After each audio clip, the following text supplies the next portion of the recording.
In February 2007, Barack Obama announced his candidacy for the 2008 presidential election.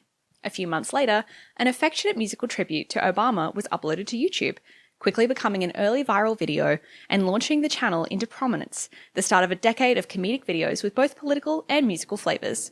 Welcome to Rewind Time. This episode, The Key of Awesome / Barely Productions / Barely Political. Yeah, it's Rewind Time.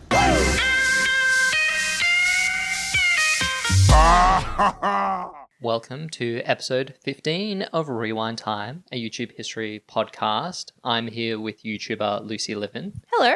And I am your other host, Max, someone who hasn't watched much YouTube at all. Lucy, how are you going?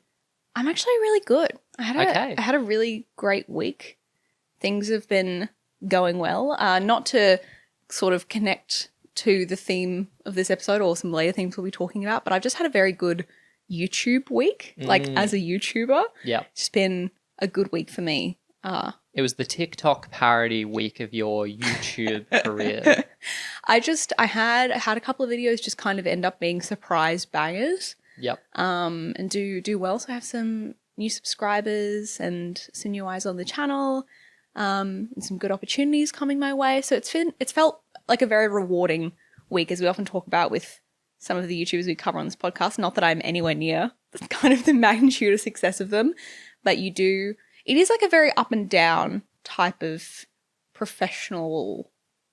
You know what I mean? Yeah, well, we have new subscribers. Oh, yeah. Post launching our socials, but also maybe they found us through the amazing discoverability on Spotify and Apple Podcasts.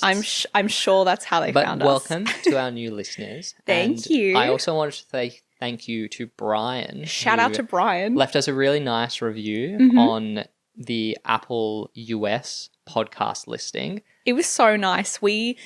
I hadn't seen our reviews because they kind of, the way we do it, they sort of come through in different channels and whatnot, so we don't get like notifications necessarily. Very briefly, the Apple podcast ecosystem, the reviews are segmented by country, so there are like 250 different listings for your reviews. So without manually checking them or paying someone to do that for you, they do get lost in the weeds. That's one thing Spotify does do better. Yeah, I thought we didn't have any Apple reviews, but I was just like, oh wait, hang on, we have like 6 different listings on like Google when you look up Rewind Time podcast, and Brian left a lovely review. Would you like to read Brian's review? It just says, Lucy and Max are quickly becoming one of the best parts of my week. They cover old viral YouTubers and talk about the content they make. So glad I found this podcast. Well, Brian, we're so glad that you found us as well. Thank you so much for leaving such a lovely review. And who knows, if you are enjoying the podcast and you would like to write a review, you may get read out on the start of the podcast. So positive or negative. Positive or negative. Maybe we can read the Philip DeFranco video comments. No. Okay, this week we are covering... Wait, how was your week?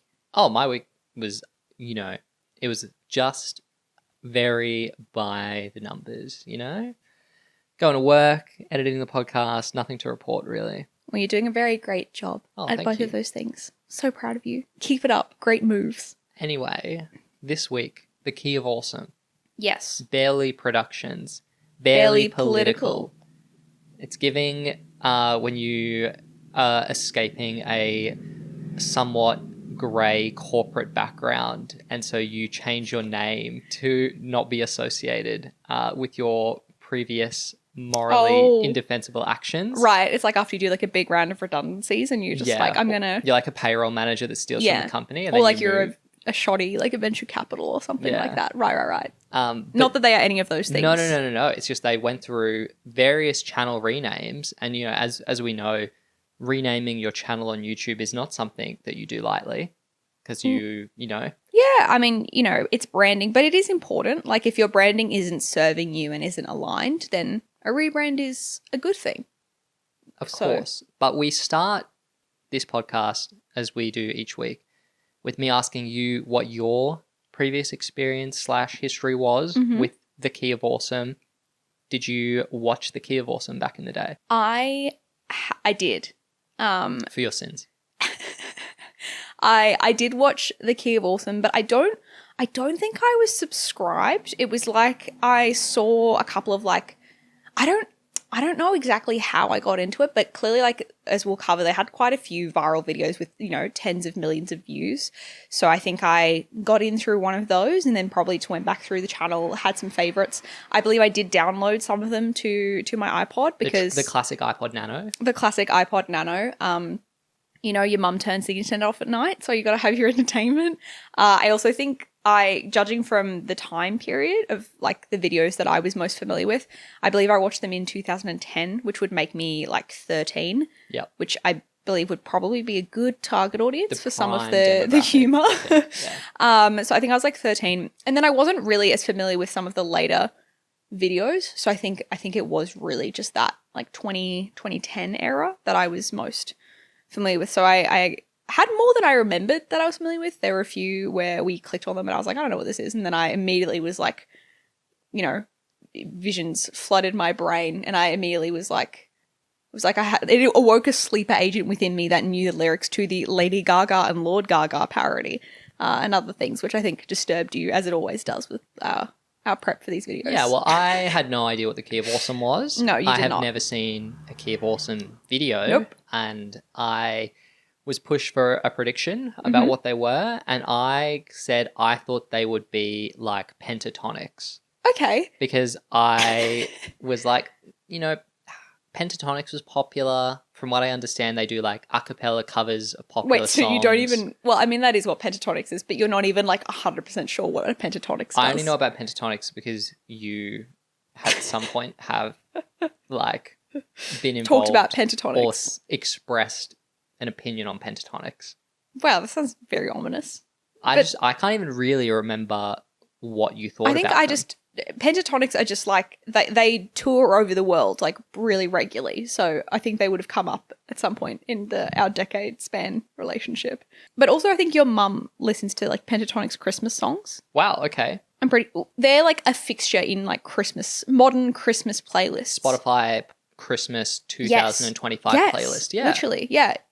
Great Silver Bells covers, you know? Carol of the Bells. Banger. Yeah.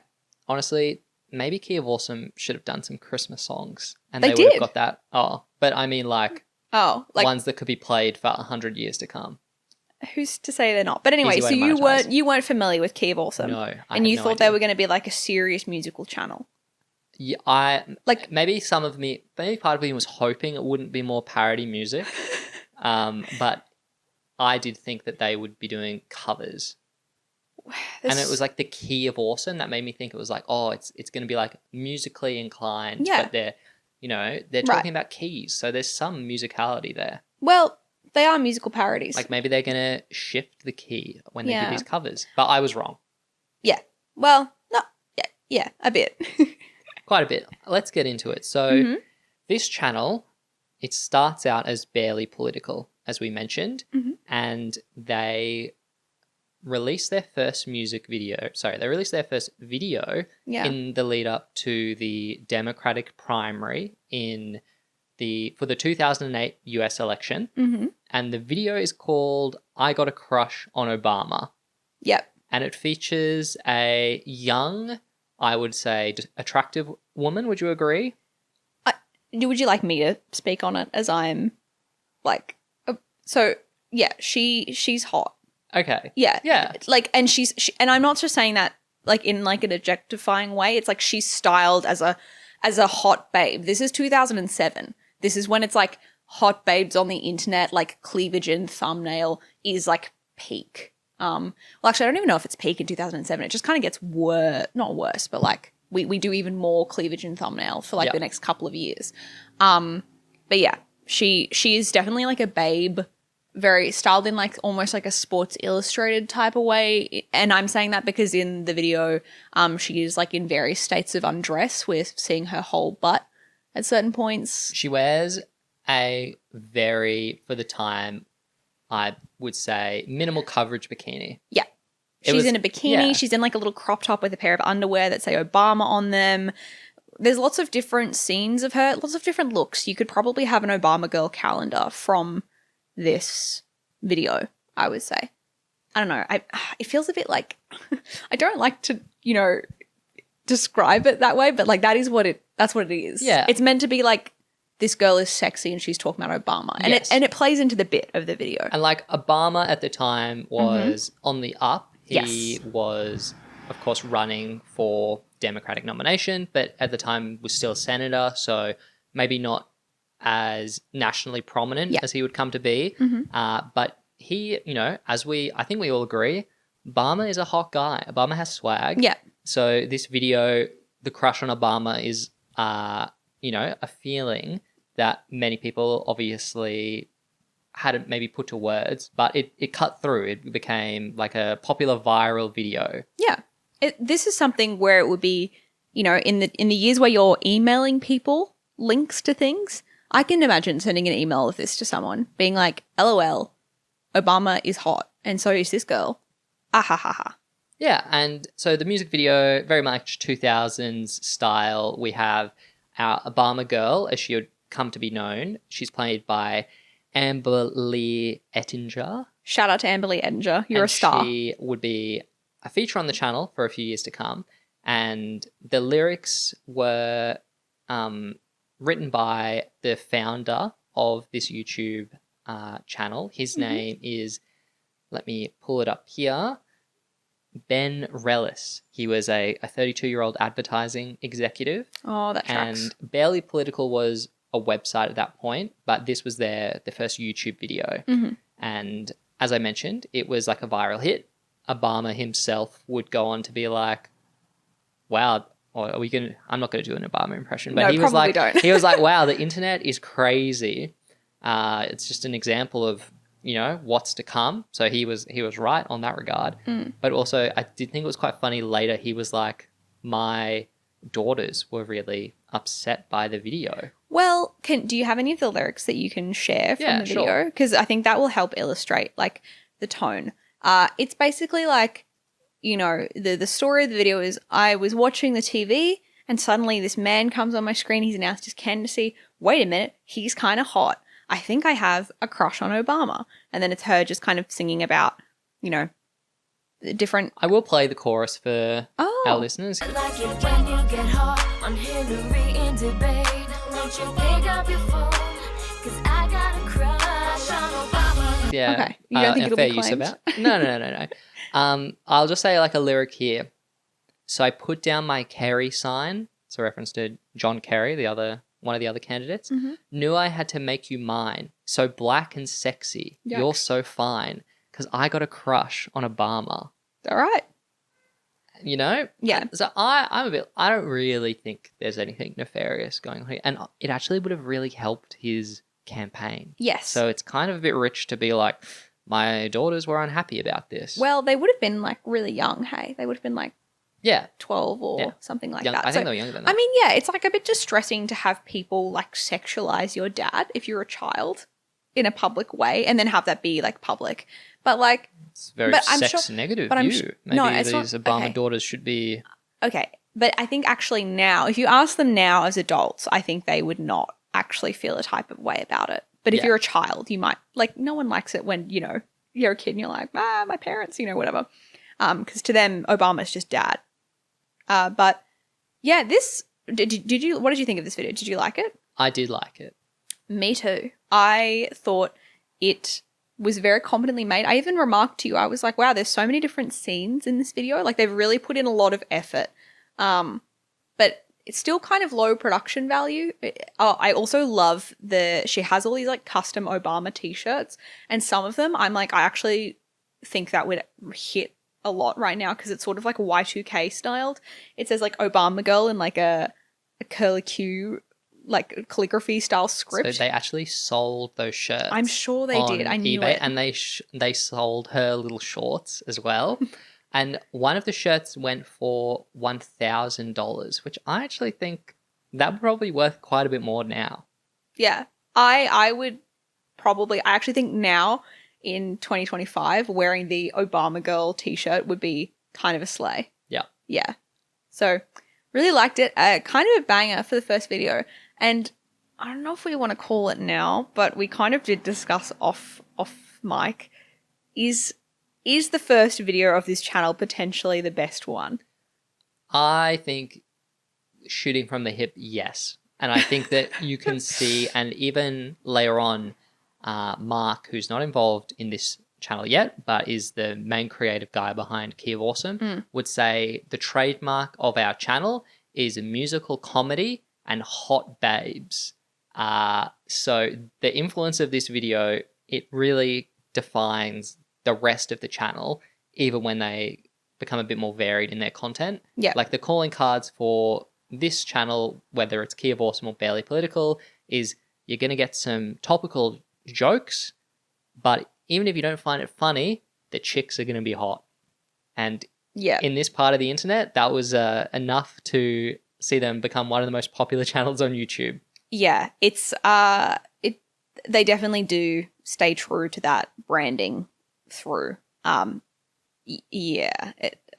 I just feel like it's a bit grim. I will say I didn't quite realize at the time when I was younger, because the Barely Political branding was there when I was watching them. The channel was called Barely Political, but then the series is called Key of Awesome. It's a little confusing. We'll explain it when we get to it. But I didn't quite realize that the Barely Political, I thought it was always like Barely Political, like it's not really political, because it's not really about the politics, it's more about comedy.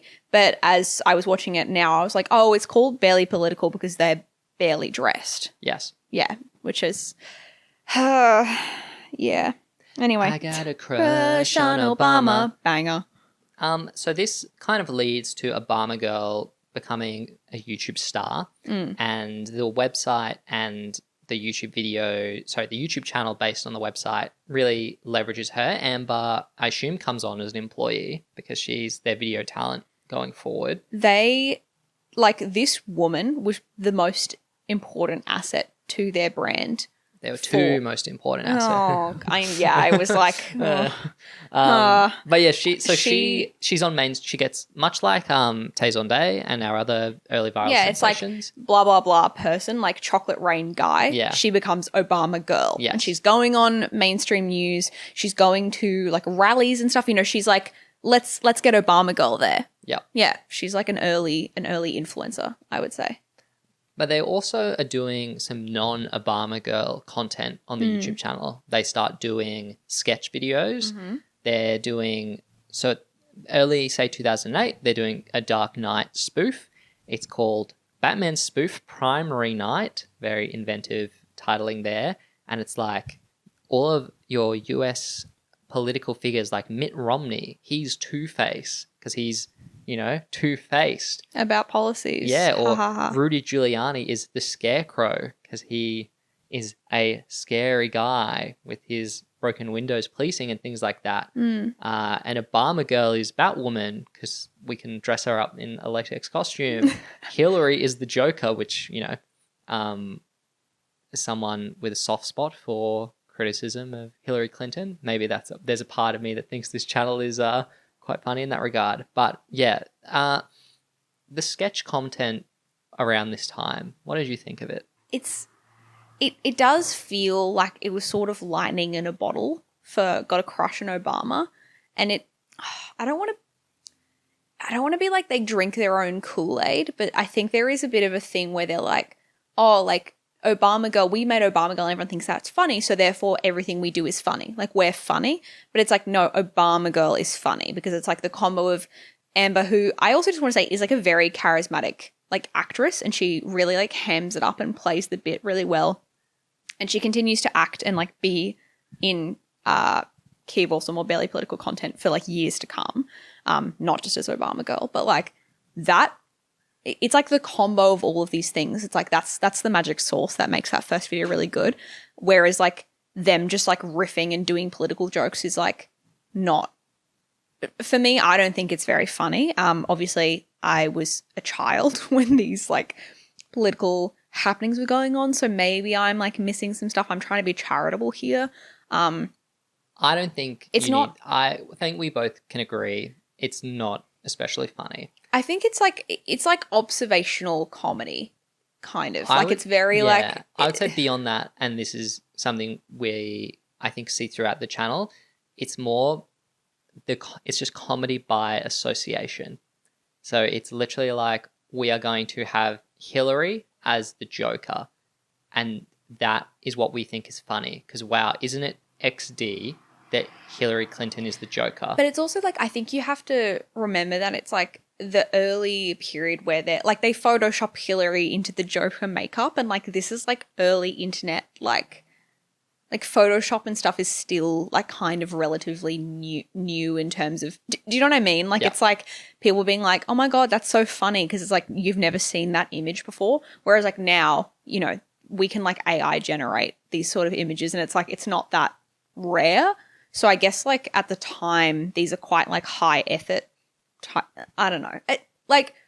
I think at the time, and this goes for a lot of viral videos, not just these, but there was like a sense of just like, this exists and this existing is funny. Yeah. Do you know 100%. what I mean? Rather than it being like, does this need to exist? Or like, does the existence of, yeah. Does that, I don't know if that makes sense. I think that is a very charitable interpretation. You know what I mean? I love to be charitable on this podcast too. I just think like there are some of these premises we watched it thinking maybe we would get something funny out of it. Like Obama girl kills Osama bin Laden. But the actual content of the video was something where there aren't enough like intelligent gags or set up to the comedy. It so much just relies on, isn't this like crazy? And it's like, well, no, not really. Maybe we're irony poisoned. No, but okay. like, As someone who's completed level 1 of improv comedy training, whatever, it's like improv where they start the idea and then they kind of cut it off before they get to like the absurdism stuff that starts to, it's like they don't get to play with it enough to make it funny. Do you know what I mean? Like it would be funny if Obama girl kills Osama bin Laden. There's maybe a funny premise there, but rather than like taking it to the most extreme and the most funny of like, maybe then she starts killing other people, or like Obama girl is like a transformer and has like guns inside her like hands or whatever, like something. Do you know what I mean? Like something taking it further. They're just like, no, like she shoots someone in the background and it's like funny because like that's it. They don't really push the comedy, I don't think. I don't think they really need to though, because they had the person that say all this, person that named the hottest girl on the web. I'm talking about Obama girl. So you know they had the X Factor, and it was Amber. Super hot girl. Yeah. She is so slay. Like she does. Wait, what was her background? We like looked it up. She went to FIT, I believe. She went to FIT. No, but obviously, yes, that's her educational background. She has a pageantry background. She was Miss NYC, Miss New Jersey. Yeah. So she's been like professionally hot. Howard Stern, Miss Howard TV. Okay. Swimsuit pageants. Did she win like a Hooters? Was she like the hottest Hooters? The Hooters. Hooters thing? Okay, let me have a look for you. Okay. Obviously, if you're watching on YouTube, we'll have a visual. She was Hooters Miss Manhattan. Okay. So what I'm trying to say is this woman is so beautiful and she's professionally hot in a way that many people agree. It's like everyone agrees this woman is hot. Especially, you know, on YouTube at the time. Mm-hmm. Like, mainstream media hadn't really co-opted it at this point. So the celebrity hotties, they were being gatekept from YouTube. So this girl, you know, looks like a supermodel by comparison. She's really gorgeous. Shout out to Amber. I think you're so slay.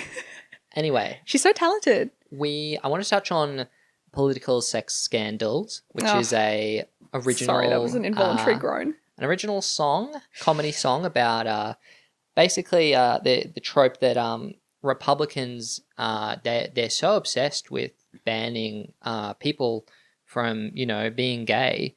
It's actually because they're gay themselves, which is a line of comedy that I still think gets some play today, but we don't even need to. It's very obviously it's very tired, especially homophobic, in a way.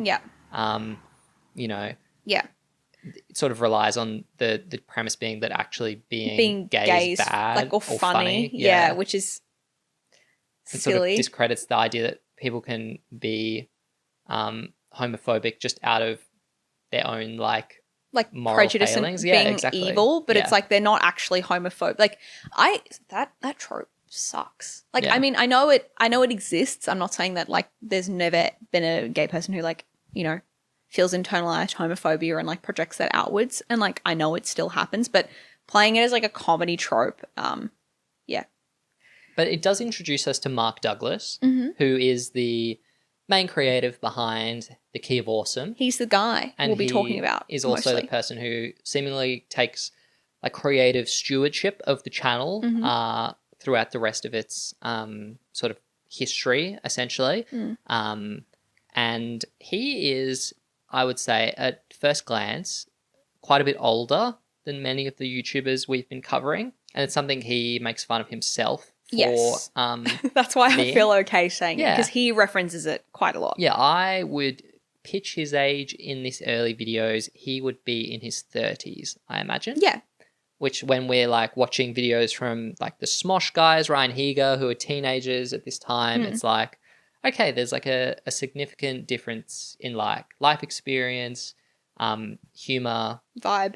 references. Mark appears in this video, and yeah, it's just important to note in terms of the channel's history, he is hired presumably by Ben, and he speaks about in his Draw My Life actually how he was really actually super keen to work for Barely Political because he was like, these guys are so cool. Yeah, he was like doing comedy in New York, like trying to make it as a comedian, saw Barely Political and was like, oh, this is my dream job. Like, I want to work for them so bad. And then he did, which is actually very sweet and wholesome.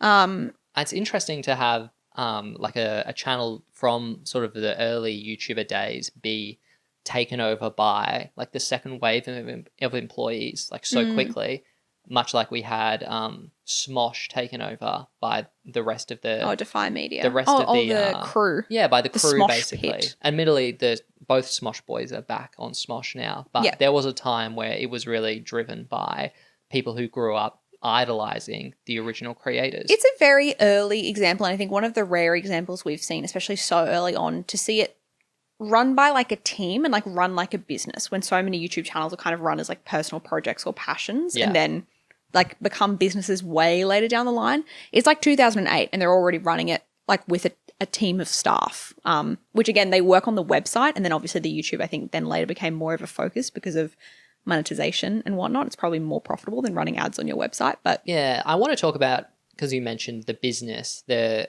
bit on the corporate background of Barely Political / The Key of Awesome, in that Ben, he is someone naturally with a business background. So I imagine the company was quite corporate minded. It is acquired quite early in 2007 actually by the Next New Networks, which was one of the sort of originators of the multi-channel network formula, which will become a big part of YouTube in the next few years. And you might not have heard of Next New Networks, fair enough, but actually it's acquired by YouTube themselves in around 2011, I believe. And it is now known as the YouTube Next Lab and Audience Development Group within Google. And it led to Ben being an executive at YouTube for about a decade. And he was the head of comedy? Yeah, he was like head of unscripted, head of comedy, had various roles. And he only left the company a few years ago and is now like a content executive and seems to consult on like very sort of rich people's companies and various stuff that I can divulge from LinkedIn. Cool. But yeah, he really, in terms of people who got the bag from early YouTube, probably one of the most successful bag grabs, parachuting into like a big role at one of the biggest companies in the world. It's very cool. Some other things of note in this Barely Political era is that we get Obama Girl at YouTube Live, which is an event that we have covered from various perspectives. Should we? I don't know if we can find a copy of like the YouTube Live broadcast. That would be so good as an episode, I feel. Because it only happened the one time and never again, as we learned in the Charlie the Unicorn episode. I mean, we could always just watch every single YouTube Live vlog and we then have a picture to put together of the whole event. But for now, let's talk about Obama Girl's presence. Okay. There is some actual footage of Katy Perry, who we knew performed, but I don't think we have seen yet in a video. And she looked kind of slay. Like, I'm an early. I was a Katy cat. I She feel probably killed this when I was performance. a child, which is when this YouTube live was. When I was like 14, I probably was like slay. Also, they interview some of the people at YouTube Live, including will.i.am. So you have Obama Girl interviewing will.i.am about his favorite YouTube video. And what was his favorite YouTube video? It was like it's actually a quite Charlie funny. Brown Kwanzaa. Yes, so it's called a Charlie Brown Kwanzaa. Most offensive video. And he seems like he's like so serious when he says like, this is my favorite video, because I think that there was a sense that this was like, basically what it is the Snoopy cartoon. Yeah. And they dub it with what I will describe as an African-American sensibility. And will.i.am is like, yeah, this is like my most favorite video. Like, I love this. But it's after like some pressure where Obama Girl's fully like, you must have a favorite video. And he's like, yeah, but I don't want to say it. He's like, I can't say. And then he's just like, a Charlie Brown Kwanzaa, which I'm like, okay, it's fine that this is your favorite video. It's his problematic fave, it seems, from the video. So we'll have to watch that. Put that on our watch list, our playlist. But yeah, RIP YouTube Live. Shout out to Obama Girl. Shout out to Tay Zonday, who is present in this video. Mm-hmm. One of several appearances on the Key of Awesome, which he describes as his favorite channel on YouTube. Me, when someone from a channel asks me what my favorite channel is, and I just say their channel. Well, I mean, actually, that will be complimentary. But I did think, I was like, wow, it's interesting. This is his favorite channel because it is, at this point, overwhelmingly a cleavage focused channel, and I didn't get that he was that much of a horny guy, but maybe we misjudged him. I mean, you know, he's got that smooth voice. He's got that swag. He's got fair enough. He's kind of a Chad. He kind of gives like YouTube Chad in this interview. He's very like, I really enjoy. I can't do it, the voice. I don't have the range to do the Tay Zonday voice, but he definitely seems to be having a good time hanging out with Obama Girl. I would also have a good time if I got to hang out with Obama Girl. Also have a good time if I got to hang out with Obama Girl. But in this era, and as I mentioned, the early example of a multi-channel network, it comes into play here because the Barely Political channel begins to syndicate other content that was signed to the Next News network, and that includes the Gregory brothers and their series Auto-Tune the News. Shmo-yo-ho. Yeah, I don't know what that means, but yes. But it does mean that the channel now becomes sort of a whole bunch of various video styles thrown together. You have Obama Girl stuff, you have comedy sketches, you have Auto-Tune the News. There is so much content. Yeah. Until like 2009, 2010, there's like hundreds and hundreds of videos. We were like scrolling through in prep for this episode, and I was like, oh my god, there's so much. Yeah, I think you didn't have any knowledge of this part of the channel when we started this watch through. When we were picking who to do for this week's episode, I was like, because we talked about it in the Annoying Orange episode, our last episode, I was like, oh, it was like the Key of Awesome, and I was like, oh, we should do the Key of Awesome. That's like music videos, music parodies. I remember those. Yeah.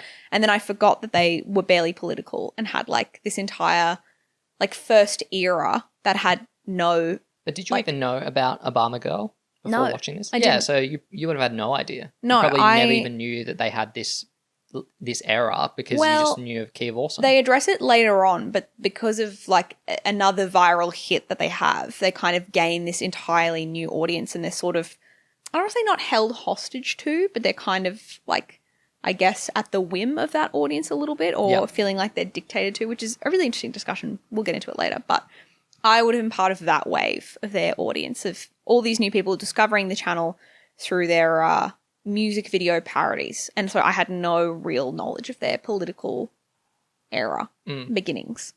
I want to, before we get into the Key of Awesome, talk about the presence of Obama Girl at E3, Slay. which I believe has stopped. I think it got cancelled like 2 years ago. I like how you say you believe it, as if we're not like so obsessed with E3 and Key 3 and Summer Games Fest. Jeff Keighley. Yeah, sorry, but E3 is the it's not affiliated with Key 3. No. So I think Key 3 actually killed E3. For anyone listening, I was like, we're so in the weeds here. E3 is or was the main consumer and like trade convention for video games that was held annually, and it is where the console manufacturers and developers would reveal their games that were forthcoming. E3 Electronic Entertainment Expo?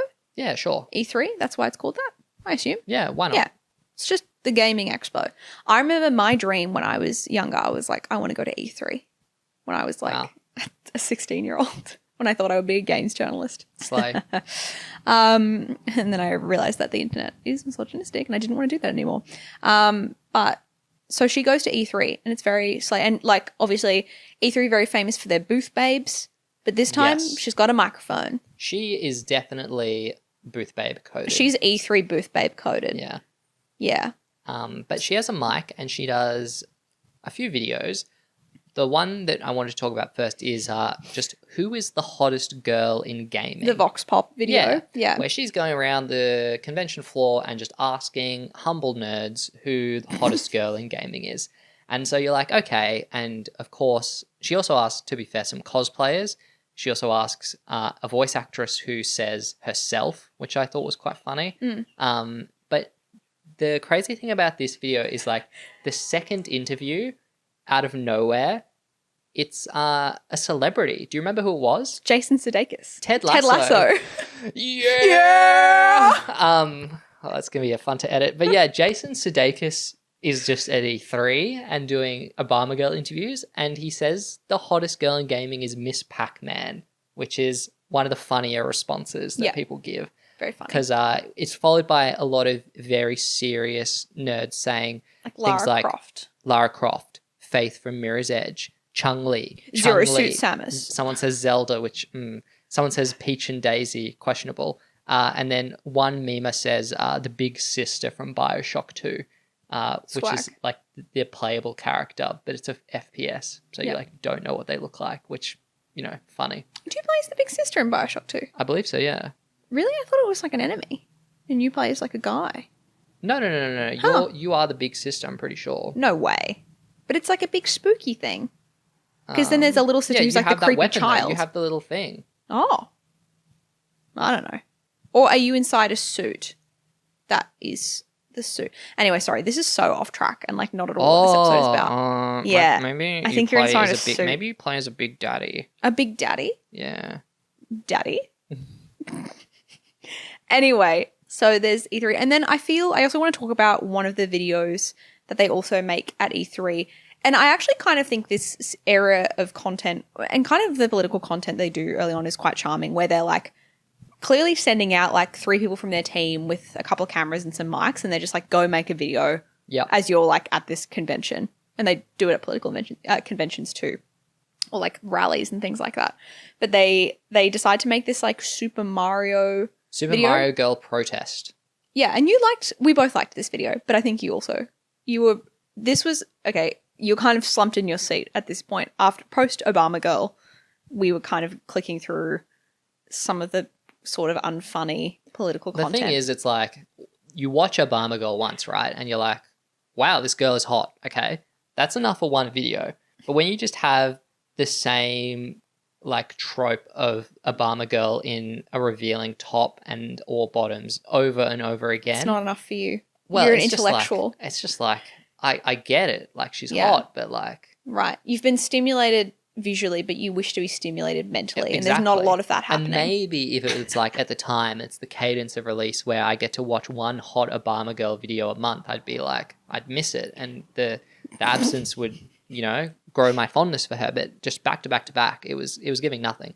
But Super Mario, the protest video, the premise is that there are Italian guys that are at E3 protesting the anti-Italian stereotypes that Mario showcases.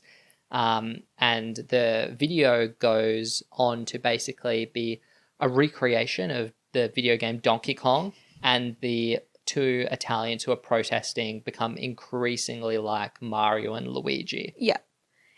I should say this is not Doug, Mark in like a fake mustache being like, why is everybody making fun of us? But like he's doing like bada bing bada boom, like a gabagool. Like they're doing Italian stereotypes being like, this is so offensive, we're not like this, when they're like literally in like a fake Italian mustache. So I think the bit is actually quite funny. Yeah. It's a bit different to kind of anything they normally do. Like it's about Mario. Classic. Low hanging fruit, like doing the Italian American voice and making fun of them. Italians, I mean, naturally like a very well worn comedic area, but you know what? Keeps giving. I prefer that to some of the other like tropes of like, you know, women being vapid or doing misogynistic bits, which we'll go to. So I prefer that. I mean, if you're Italian, let me know if you feel differently.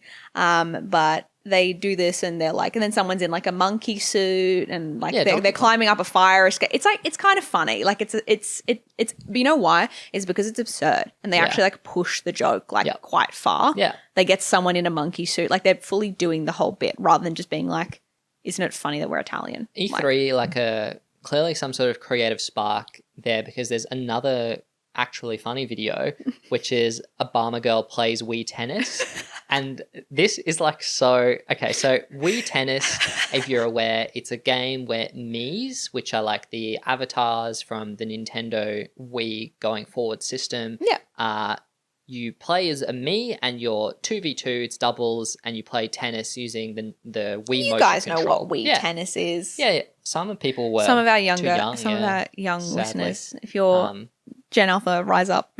But how they do it is they green screen Obama Girl onto the Wii Tennis court. Yeah. And she is playing doubles with a Mii of Obama. And then her opponents are Hillary and Bill Clinton.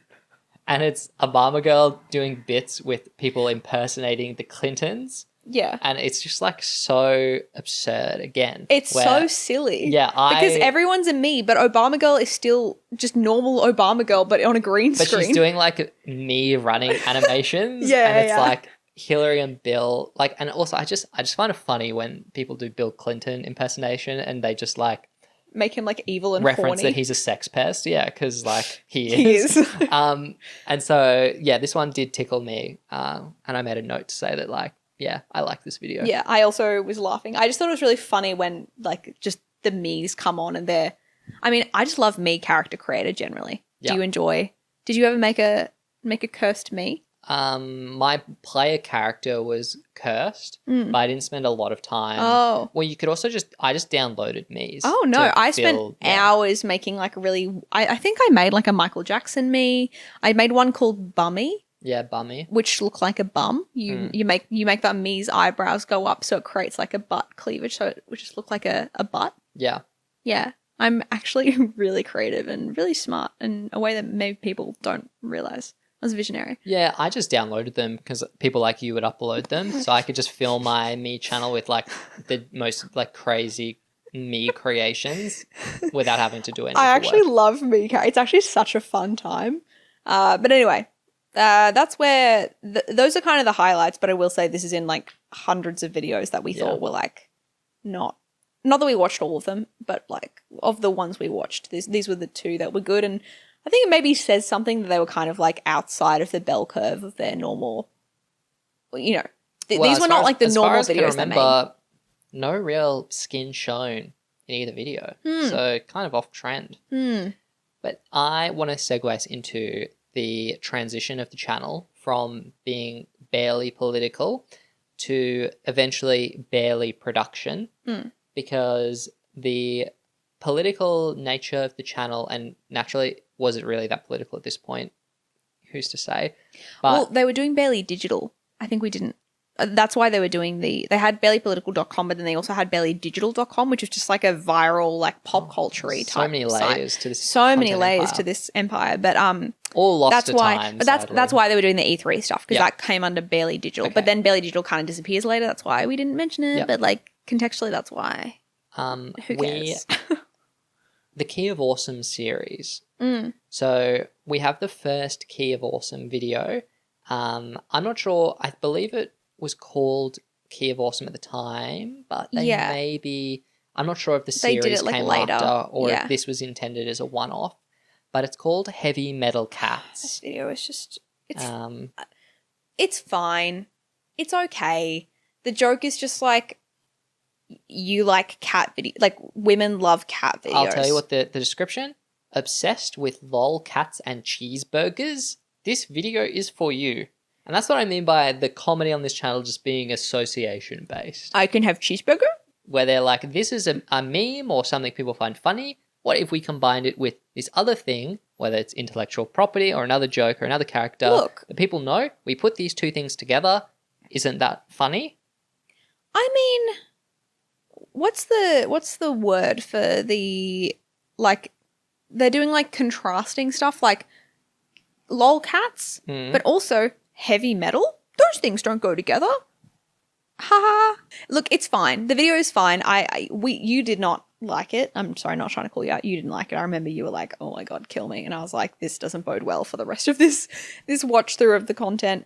I think it's fine. Like, I think it speaks to what the internet was at the time. Like, the idea of being like a person who likes cat videos was like kind of like an emerging meme. If you're on the normie internet, Yeah, that is a that's thing. and hey, that's where the money is. You know what? So just a sidebar. It's actually very endearing when you speak to people now in 2025 and they're still like stuck in like a Like cat normie videos? internet. Yeah, like coworkers on Teams will send you like funny cat gifs, and it's like, whoa, like what is going on here? Like what's your homepage? Like Yahoo? Like how are you still using these frames of reference? I remember when I was in a previous like corporate role, and I just started. I feel like I became like jokeified, and I just started sending, because I would have like my own jokes that I was like, this is actually like contemporary and funny, but I was like, it's not going to work. So I just started like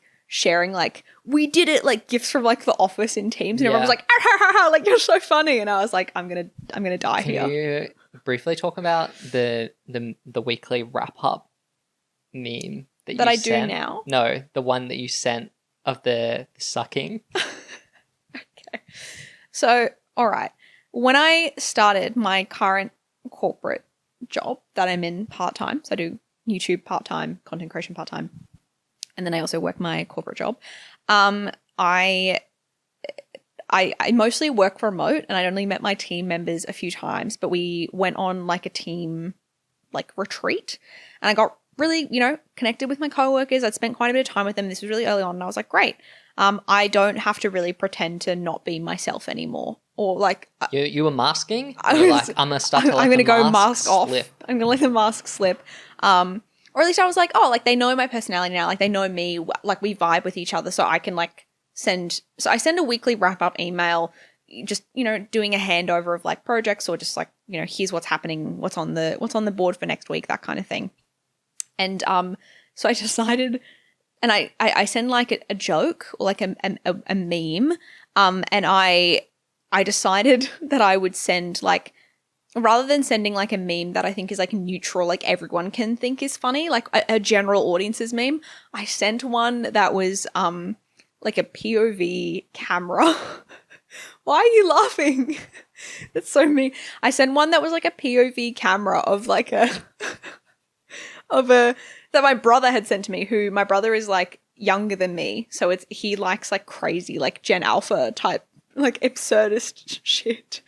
So I sent this meme of a kitten sucking on like a teat, like a bottle, right. and the camera is like a 360 camera inside the bottle, so it's like the cat. It's so hard I can't do an impression, but it's like the cat's being like, and it's like going around the bottle, and you're inside the bottle as the cat like suckles you. And I sent it to my co-workers, being like, ha. And they didn't say anything about it. And then like later on when I saw them again in person, because we work remote, they were all like, girl, when you said that was so crazy. Anyway, that was like a year ago. So clearly not a fireable offense. But I've definitely I feel like I've struck the balance of more general audience memes. I now send more like, I send the weird ones I don't send videos of like cats suckling a teat anymore. You learn what the boundary is, and you I didn't even get in trouble though. Like no one. No. No, you're not. They just were like, God, you're so strange. Yeah, I mean, you got to be pretty silly to get yourself in strife over the sending of a meme to your coworkers. Like, come on. Yeah. It's more just you send it and it's not funny. That's the psychic damage. Yeah, it was like crickets. It was the equivalent of like doing a bit and everyone just sitting there and no one laughed.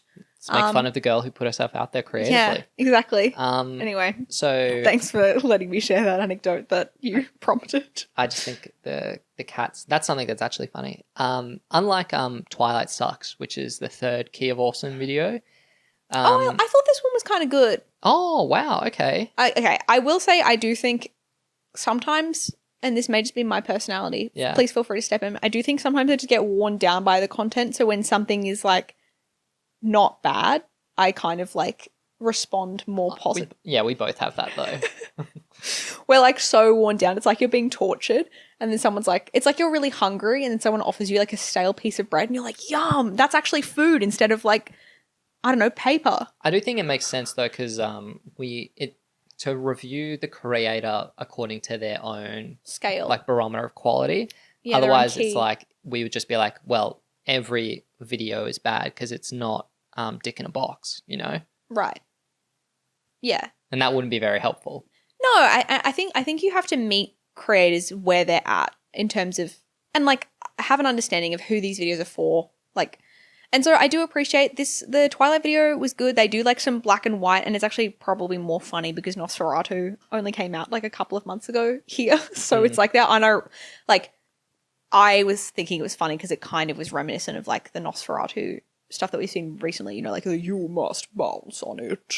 Yeah. So I was kind of had that in my mind, which made it funnier, which isn't what they were actually doing. But they do like some black and white bits. It's like black and white Dracula trying to compete with Edward Cullen. He's like, I can never do this. I'm like, that's funny.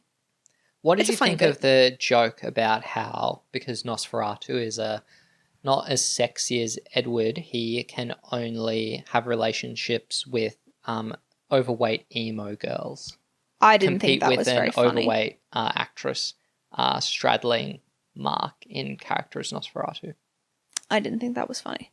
Yes. I think I made a noise like, ugh. There is an undercurrent of, how do we say this? Juxtaposing the focus on cleavage and women's bodies in a sexual way against like the slut shaming perspective of some of these videos, or like the sex negativity. So we were trying to put this into words last night and kind of discuss it, but we decided to save it for the pod. So what's weird is that you could argue that the Obama girl like video has like you could be like, this is misogynistic, but it actually, okay, Obama girl in a bubble, in isolation, is not really misogynistic. Like, yes, is part of the joke that this woman is like hot and she's like sexualizing Obama, but I would argue in a bubble, okay, as like I'm a sex positive feminism girly, I'm like, it's funny because she's expressing her sexuality and she's like sexualizing a man, which is not something that's like as commonly done, and Obama is hot. Like it's all positive, like none of it is like shaming. But I don't think she's exhibiting her sexuality. I think it's still male gazy. There's a 32-year-old advertising executive portraying the most male gaze portrayal of women's sexuality. Maybe like a campiness to this that I could imagine this potentially being something that could play on SNL. That's us like bringing 2025 perspective into it. Because if you did this now on SNL, like something like that of being like, I'm a sexy woman and I'm like really into like Bernie Sanders or whatever, right?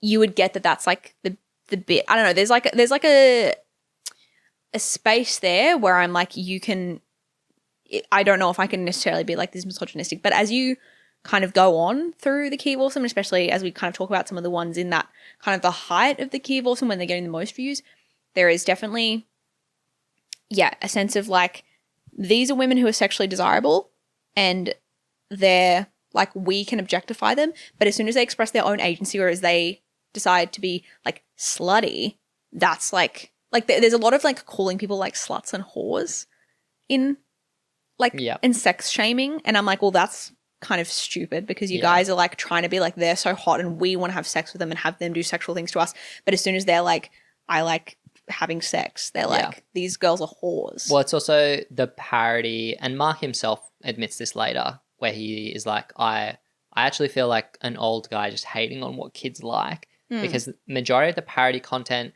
it actually functions as a criticism of the original performer. Yes, and that's why, and that's where I don't think the parodies are. This is where I feel they veer into stuff where I'm like, this isn't funny to just be like, you know, Katy Perry has her boobs out and she's a whore. Yeah. It's like, that's not funny. Or like Lady Gaga is a hermaphrodite. Isn't she crazy? Isn't she like weird? And like, who would like find her sexually? Like, do you know, or like she's being really sexual. That's really weird. And I'm like, but you're the one putting your actresses in like tiny little costumes and bikinis and using them in the thumbnail. So like, you can't really, you're trying to have your cake and eat it too. And it does feel unfair. Yeah.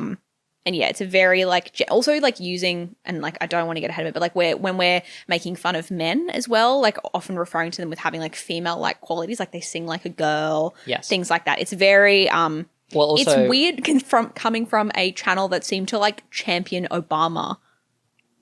I think that's a very like millennial male like perspective that you could reconcile, and people still like not that this is a group that, you know, whether the size of it and how it's portrayed is, you know, it's up to you to decide. But like people being like Bernie bros, when there was criticism of people who support Bernie Sanders but are like, you know, misogynists or whatever else. People are not like exactly one perspective. But I just think it is kind of, it gives like, not to summon the name of Shisha who must not be named, but like it gives like J.K. Rowling stuff where I'm like, you're making, like you have a background in making content that is like progressive, but you can't like be progressive about other things, or like go back and watch your own videos type vibe, or like what do you even, anyway, sorry, which specific video were we talking about? We were talking about the third Key of Awesome, the one with Nosferatu. Yeah, so they so it's sorry, we'll close this off before we go on, but it's more, I'm coming to this from the perspective of watching all these videos where you have like these Key of Awesome videos and they're sandwiched between like slop, like fat kids running topless. Yes. Which I clicked, maybe being like, maybe it's ironic, maybe it's clickbait. No. But no, they're literally like a compilation. Yeah, videos of footage from home videos and movies and TV of fat children running. Yeah. It's gross. It's like so like that is probably maybe the new low for slop that we've covered on this podcast series so far.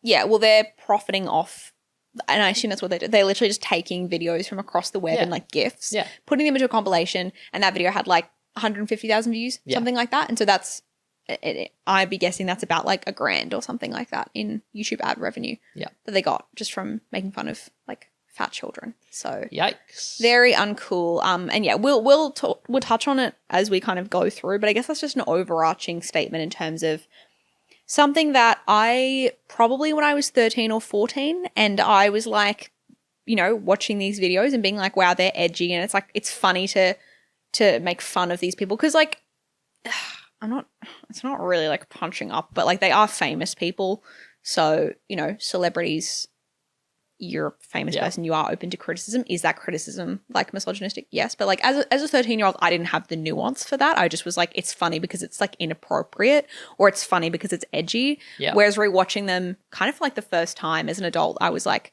yeah, yikes. This is so like, bad.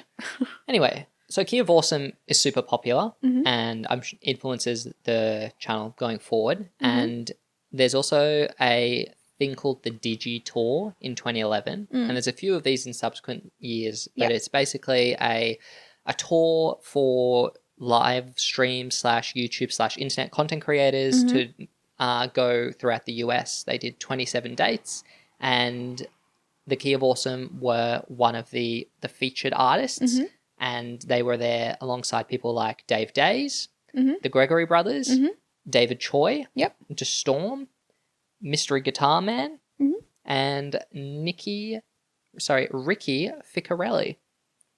Sure. So you know some of those names. I know the Gregory brothers and Dave Days. I know the names, but Yeah. I wasn't really a fan of any of those people. I probably only knew the Key of Awesome. It also meant they would appear at the first VidCon and perform, which meant that we got to see Hank Green in this watch through, which was quite nice. Bestie's back. And I know that previously this channel had been supportive of the, is it Project of Awesome? Yes. Yes. So they were Key of Awesome. We see them interacting with lots of other YouTube OGs. They seem quite respected in the community. The YouTube community pre 2012 was quite tight knit. Like there were kind of like a few channels who were like really big, and they would often do collaborations. And It is a Project for Awesome. Project for Awesome. There is you go. the Green Brothers initiative. But I think basically if you're at that first VidCon, you're a YouTube OG. Yeah, right. 100%. It's like a that's the historic. litmus, Yeah.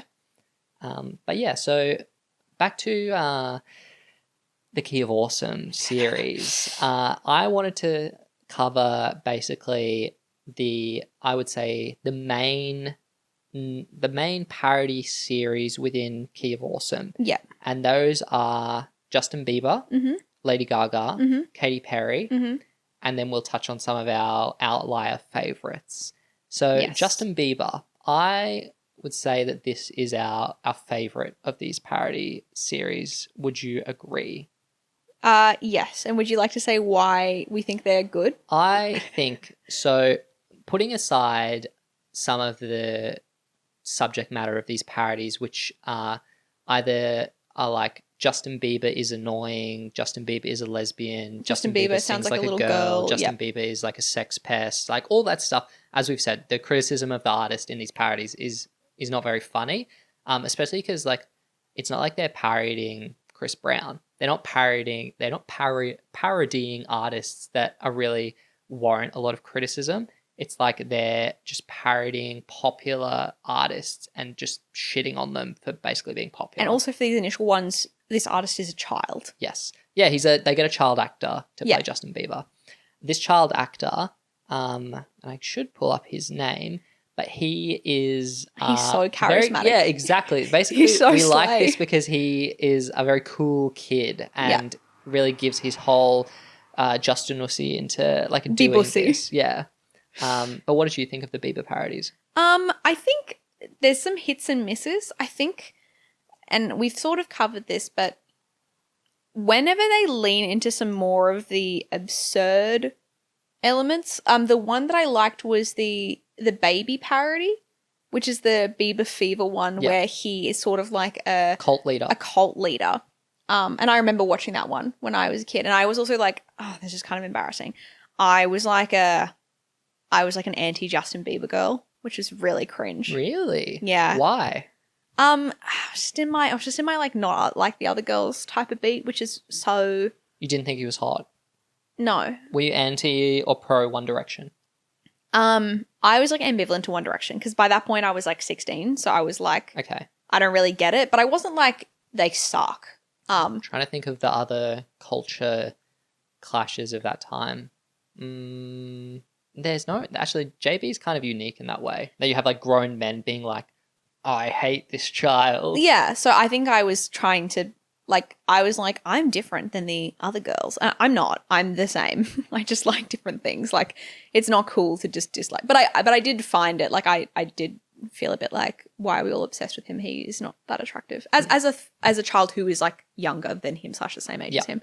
But I remember watching the Bieber Fever video and thinking that one was funny as someone who didn't like Justin Bieber, because there is like, as a child from the Bieber era, I did feel a bit of like I feel like people are being mind controlled. Like, I don't get it. I just didn't get it. Yeah. I didn't connect. So I thought it was funny. And the thing that I like more about this one, and I'm not saying like the whole thing is good, it feels less like we're spending time talking about like things we don't like about Justin Bieber and being like, yeah, he's like bewitched many people. And it's more making fun of like the fandom and like the mania around it, which I think is maybe a better angle, or is like there's more to play with, there's more for it to be funny.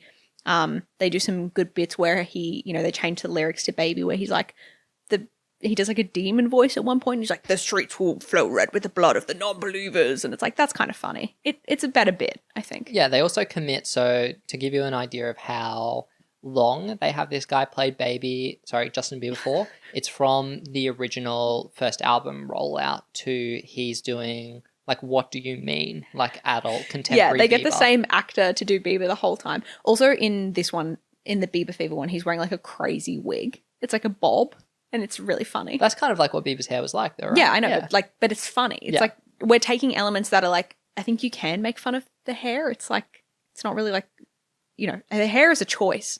That's always the thing. You can make fun of someone's choices. The hair was a choice. I mean, he was a child, Okay. so I'm not sure how much of the choice was his. But like, anyway, I'd rather them do sure. that than say make fun of him being like short or something. Do you know what I mean? Like something that he can't control. Yeah. Like he fixes the hair later. And the hair is like so iconic. It's funny.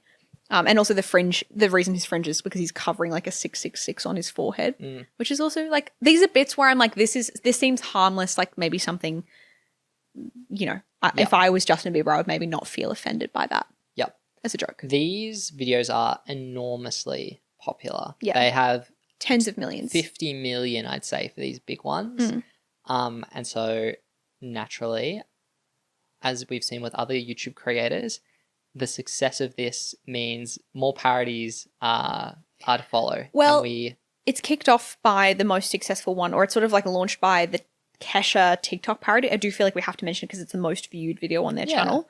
It's called Glitter Puke. I'll find it for you. TikTok parody. Yeah, TikTok Kesha parody Glitter Puke Key of Awesome with a $sign like Kesha. 13. Yeah. 184 million views. So this was the 13th music video parody they did, and it got 100 million views. And they spoke about it later on. Mark, not Doug. Mark spoke about it being like, this took our channel to like a new level of like notoriety. We got so many more subscribers and so many more people, and so you want to ride that wave, but then the more you ride the wave, and I do think this is an interesting conversation when it comes to YouTube, but like the more you ride the wave of what you're known for, what you're most popular for, it's such a hard balance between riding the wave and taking advantage of, you know, the gift of virality. But then you also sort of become you a prison of your own design, because then anytime you veer away from what people have subscribed to you for, they're like, we don't want this, do more of the other thing. So then they kind of are stuck and kind of put onto a hamster wheel of creating music video parodies. I want the old Fred. I want the old Fred. So I do think that's interesting because, as we kind of said before, Mark kind of reflected on almost being like, I didn't want to make parodies. I actually created the Key of Awesome to make like original music. Yeah. It's like original music video parodies, clearly very much inspired by like The Lonely Island and other kind of creators of that niche. But then, you know, 100 million views, that's like $1 million revenue on that video, like if not more. Something like that. It would be a crazy amount of ad revenue, especially pre-adpocalypse. It would be so much money.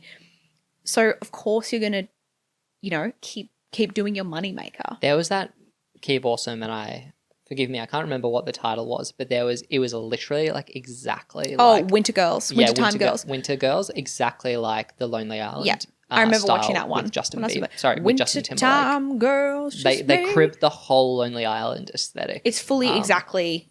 It's like it's very much like you can see it's exactly meant to be.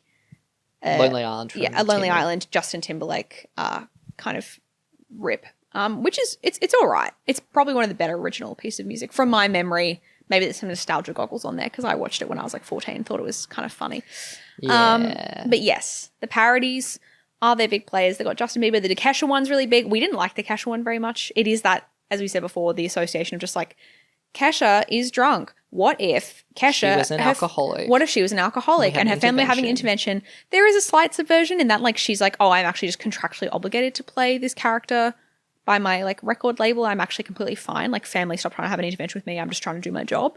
But again, the joke is just her like vomiting and like it's just like kind of gross out humor, and like being like she's a whore. Yeah. Again, the classic.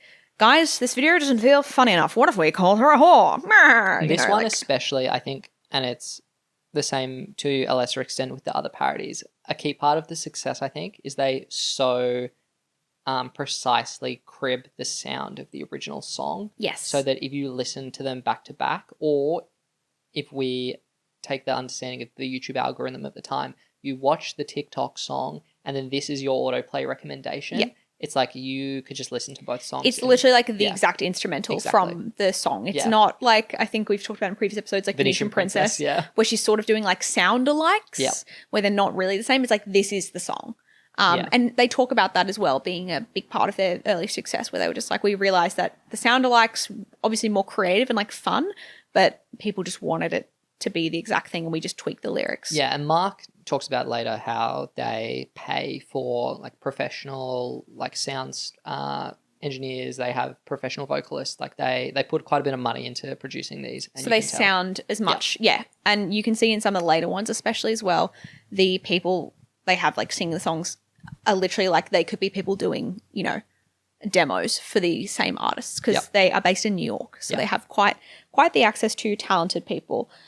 So yeah, the Kesha one's not very good. They do lots of other Kesha ones. They tend to get the same actors and actresses coming back to play like the same pop star, which is pretty smart.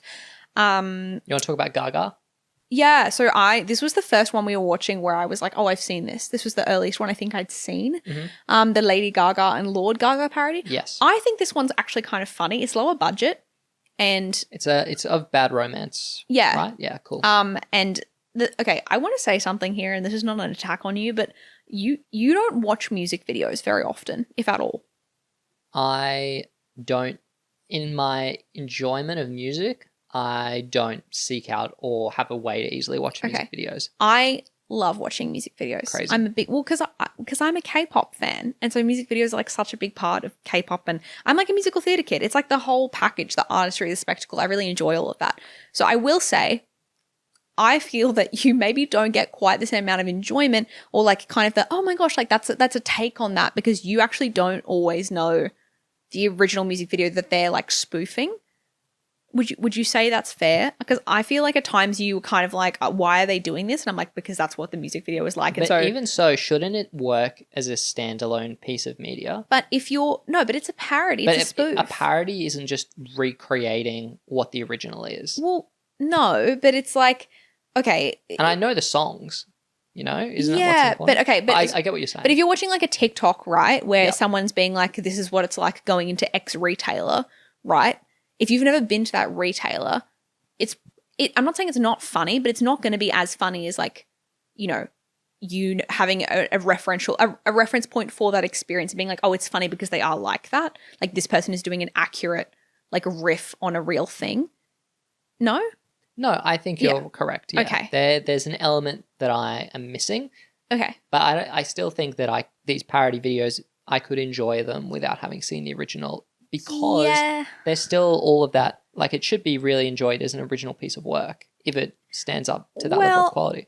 I would say, and I think I'm going to give them more credit here than I think you may be able to, but I think there is something to the way that they like really do a good job of like, it's not like shot for shot remaking, but recreating the scenes from the parody. Like they have a really great like props or like craft team who even in the lower budget one, the Lady Gaga one's like quite low budget. Like it's a good recreation of like what that music video is like. They're shooting in a white room, like they're getting the color correction right. Like I think all of that. From a production standpoint, these guys are a lot better than the parodies we have seen. Yeah, they have a team of people rather than one person trying to do everything. So of course, like naturally, but I think that's a big contributor to their success because if you come from watching the music video on YouTube, which is where people are coming from, to then watching this, it's like the same thing. Yeah, it is funny though to think that they spend all this money and do all this work to produce a video, but just by virtue of it depends what is successful.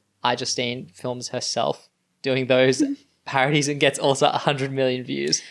Well, I know. So I think they were more prolifically successful as parody. They were more consistently popular, yes. Okay, all right. I think you speak to this better than me in terms of like the big parody YouTubers. Yeah. It's these guys and who's that? Bart Baker. Yeah, Bart Baker. Right. Who I don't know about, but they talk about him in their later videos as their other parody YouTuber. Yeah. So they're the big guys on campus when it comes to parody music videos. So I just want to say that I think they do a lot of like recreations and sometimes it's like it's almost comedic in that they're doing like a crafty version of it because they can't actually have someone like drive off the cliff in a car or something like that. So they have like Barbies in a car. And it's like that kind of stuff. I'm like, I think it deserves something. I remember as a teenager, I was like, and admittedly I was 13, but I was like, it's funny because that's what the music video is like. Yeah. Which is what they're trying to, association comedy. But like they do it to a standard that I think is sufficient that I think other creators can't do, and that does set them apart. I did touch on before, but a source of the comedy here is Lady Gaga. Is she a hermaphrodite? Wow, this is gay. She's not wearing many clothes. I think she's so weird. A lot of the comedy, and this is not exclusive to Kia Balsam, but all of the Lady Gaga parodies is what we've watched, which is crazy that we've seen like multiple different versions. And more to come. They all just focus on the fact that she's like weird. It's the same like 5 very tired jokes, I think. Yeah. They're just like, she's weird. Yeah. She's a maybe someone will take a fresh angle on it. That would be cool. I mean, from the Lady Gaga parody, they go random stuff. And I'm like, to be fair, to the outsider coming into Bad Romance, I love Lady Gaga, but like when you watch the Bad Romance video and they just do all the different shots of like random things in like that are very arty, just singing random stuff, I'm like, that's kind of funny. It's true. That is what it's like. Following on from Gaga, another queen of pop, Katy Perry. Oh, Katy Perry, truly a victim to parody culture. We started diva down. The California Girls parody. This, I think, was a tough watch. I'm familiar with this one. I had this one on my iPod. Okay, so the video perspective, like you mentioned, they do a really good job of recreating the California Girls video. The whipped cream bra. Yeah, if you guys don't remember, it's like cupcake sort of aesthetic. It's like they're in clouds, Candyland, and she's wearing like a blue wig. It's a very iconic aesthetic, I would say. Yes.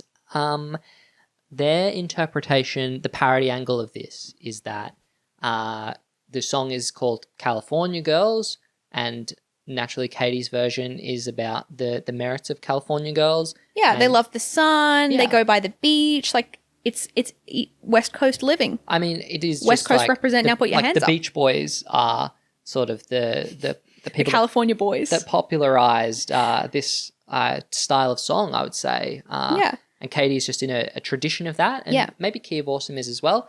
But their perspective is that California girls, they do things like they only have sex with rich people. They don't work. They have cosmetic surgery. They're lampooning like LA girls is basically the joke.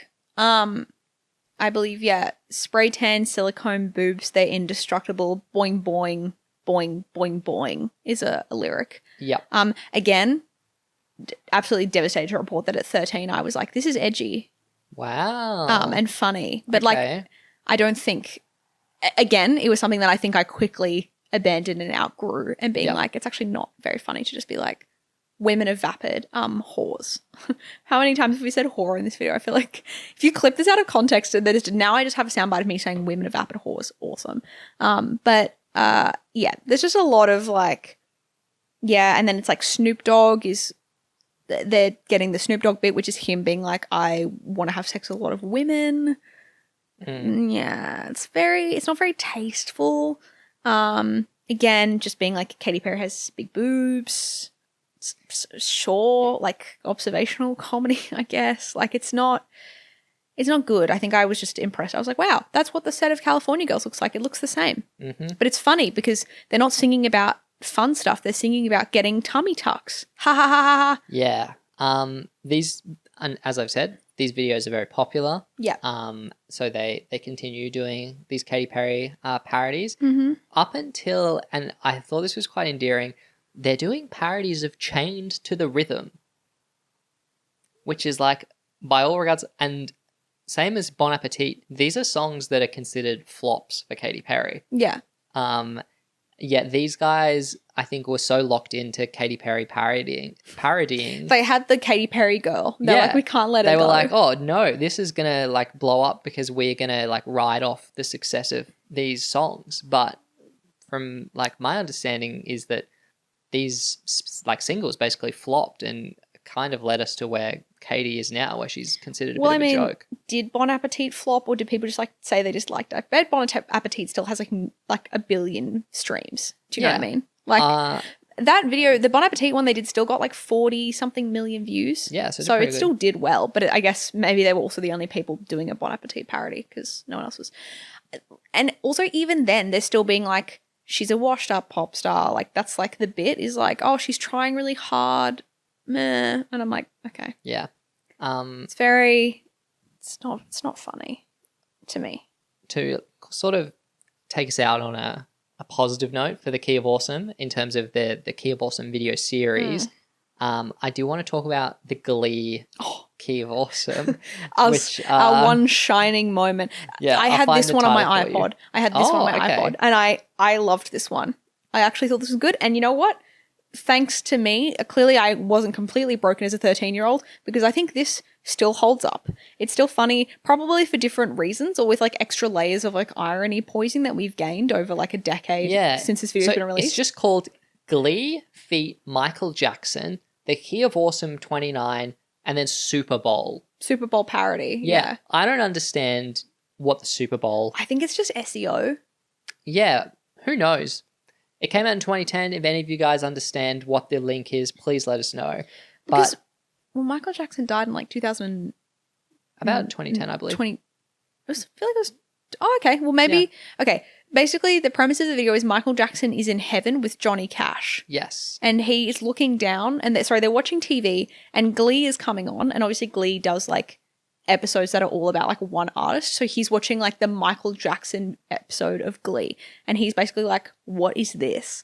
And then they have the Key of Awesome like cast members each playing Glee characters. Yeah, it's a parody of Glee. It's a Glee parody, but it's also we laughed really early on in this video because it's like they're getting a Michael Jackson like professional impersonator.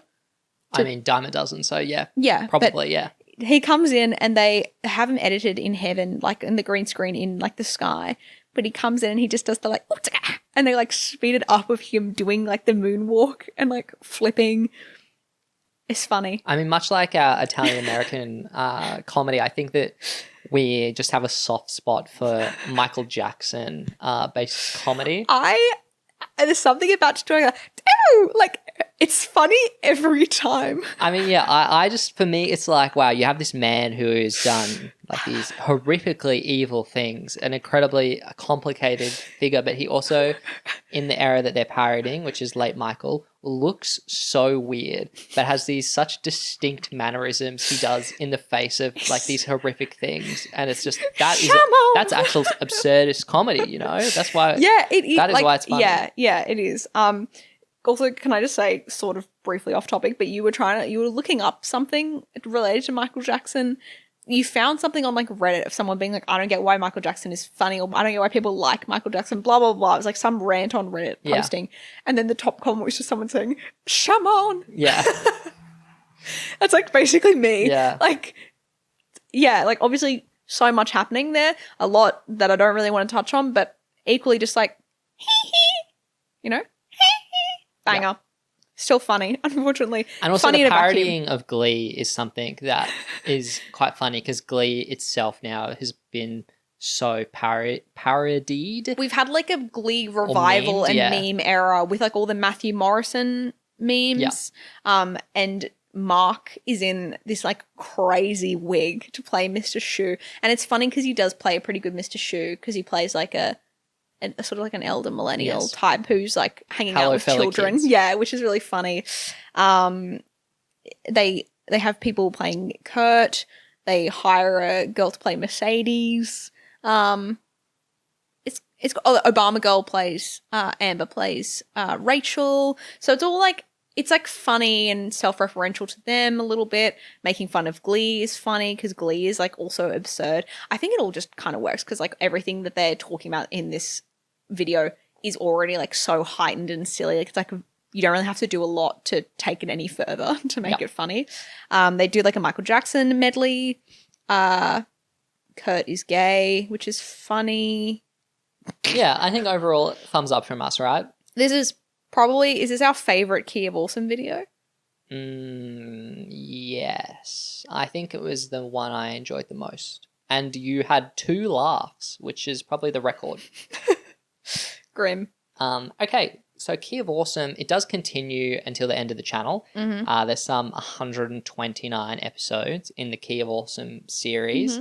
But we get moving through from our sort of Key of Awesome heyday in the early 2010s. The videos up until the end still do well view-wise, but there's a sort of distinct shift in the channel around 2015. They renamed the channel Barely Production at that point from Barely Political. So they sort of move away from the political elements or ties to that legacy brand. Which they haven't really been doing a lot of anyway. And at some point they do rename the channel to what it is now, which is just the Key of Awesome, which I think makes sense because... That's like the only content they're uploading. Yeah. Naming your channel after your production company is a very... I think it makes sense when you, at this point, they were like, we're running all these different types of like shows or series, but then really they clearly just decided to hone in on the Key of Awesome, and then it's like, let's just change the channel name to that. Yeah. From this time, like I'll throw out some Key of Awesome. They do Gangnam Style, which gets over 100 million views, but it's Kim Jong-un style, which we didn't in quite poor taste. Yeah, we didn't like this one. Yeah, it was kind of mean to our Korean brother and sisters. I as a K-pop fan in like the early 2010s, like if anyone else is listening, I was quite into SHINee, and I was around for like the debut of EXO. So that kind of dates where I sort of sit in terms of K-pop fandom. It was kind of cool seeing Gangnam Style become so popular because like all these people being introduced to K-pop and getting into K-pop for the first time. And it was a really big cultural moment for like the Korean cultural wave. So just being like, but what if it was North Korea is a bit... Isn't it crazy, bro, how the Koreans are like this? Yeah. Also feels quite racist at times. Yeah. I mean, do we feel precious about protecting Kim Jong-un? Like, no. No, it's more just I feel like it's quite insensitive to... Okay, sorry. We're not being like, wow, this should be like banned. We're not being like, no. It's not like... It's more like if you're going to like take these risks with like comedy, like the payoff needs to be worth it, right? Like if you're going to joke about like taboo topics, if it's not funny, then you seem like a dick, as opposed to like if you're Jerry Seinfeld and your airplane joke doesn't land, then everyone's like, oh, just, you swing and a miss. Yeah. But here it's like you take like a moment of like South Korean cultural ascendancy, like their biggest moment of world prominence. They're being recognized. Everyone's celebrating Psy. He's becoming like a global like star. Yeah. And you immediately tie it to like the most contentious like Korean domestic and international political issue, and like the most controversial Korean figure internationally. Yeah. There were a lot of Gangnam Style parodies at the time, and I've seen a lot of them, and there are other ones that more successfully parody Gangnam Style, and just being like, because Gangnam Style itself is a really crazy video. Like there's a lot happening in that video, and so you can do lots of funny things. You can, if you really want to, you can just be self-referential about like what's happening on the screen and like changing the lyrics to that. Not that that's like super funny, but like that is another way of doing the parody, which is not like being offensive or like doing something that I think is ultimately, it's a bit of a swing and a miss, unfortunately, for me. But clearly no one else seemed to think so because it got 100 million views, which, to be fair, Gangnam Style had like 1 billion views. So like, but yeah, I think actually we haven't talked about them yet on the pod, but I was a big follower of Eat Your Kimchi, Simon and Martina, and they did a Gangnam Style parody, and that was really big. And it was... Simon and Martina did music video parodies. They did one for Gangnam Style, which was funny because they lived in Seoul, so they could like go to some of the locations. I did not know this. Okay, but I'm pretty sure they did one, and it was... I remember thinking that, but like that one was more playful, and because they were across like K-pop, and that was like their space. Has any of our faves not subjected themselves to a music video parody? I don't think I've done one. I don't think Neil Cicerega did one. Chad. Anyway. Bad Blood parody.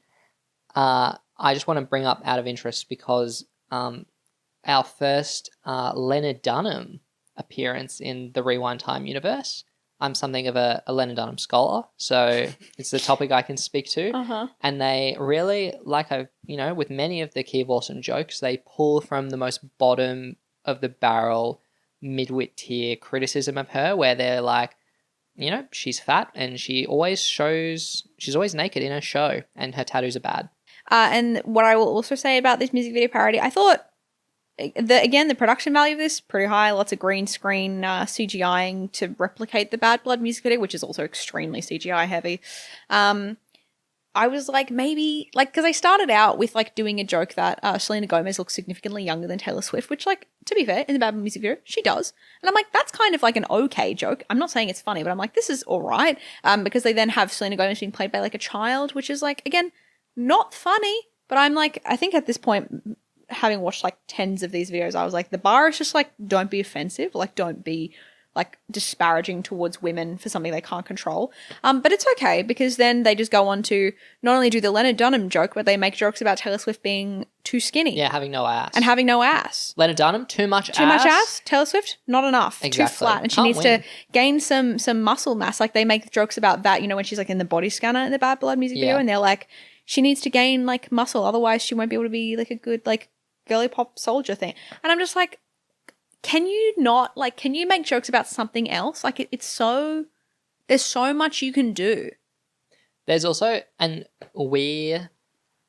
there's naturally things about the Bad Blood music video that are themselves so easily subjected to parody, the association with Kendrick Lamar, Pulitzer Prize winner Kendrick Lamar on this girly pop anthem. The fake friendship circle that Taylor cultivated. The girl white power. feminism, girl power stuff. Yeah. You can make fun of all of those things and lampoon that, and quite successfully so. They kind of briefly touch on the girl power bit, but they decide to forgo that in favor of just making fun of people being skinny or hot or not hot or too fat or whatever. And it's just I just feel they're really they're kind of phoning it in at this point, and I think they admit to as much later. He describes that he doesn't like doing them, so I do feel maybe he's just we know what plays well with our audience. Let's just phone it in and do that. Yeah, we get the sense that I don't know if this is his actual opinion. Well, I guess it is. Yeah, hard to say, because obviously there's a team working on these videos, but with other creators where it's just them, we kind of get an insight into this is their actual opinion, or these are their thoughts about something.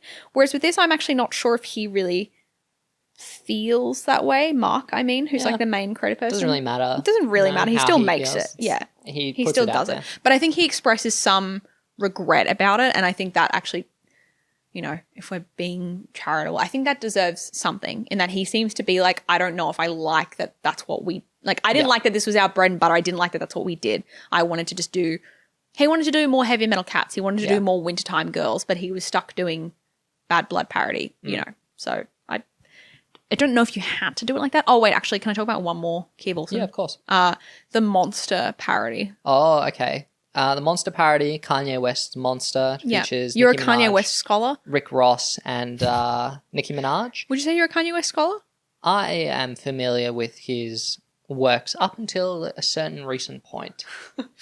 Yeah, yes. But yeah, this is a good example of one of the things the channel gets away with quite a bit, which is having the Muppets, as in Kermit and Co., having those characters, or Sesame Street Muppets. Yeah, so it's Elmo and... Yeah, Jim Henson Muppets appear in these videos doing the exact Muppet voice and depiction, but they must have some legal advice where they're like, you can use these Muppets and it's parody, so you're fine.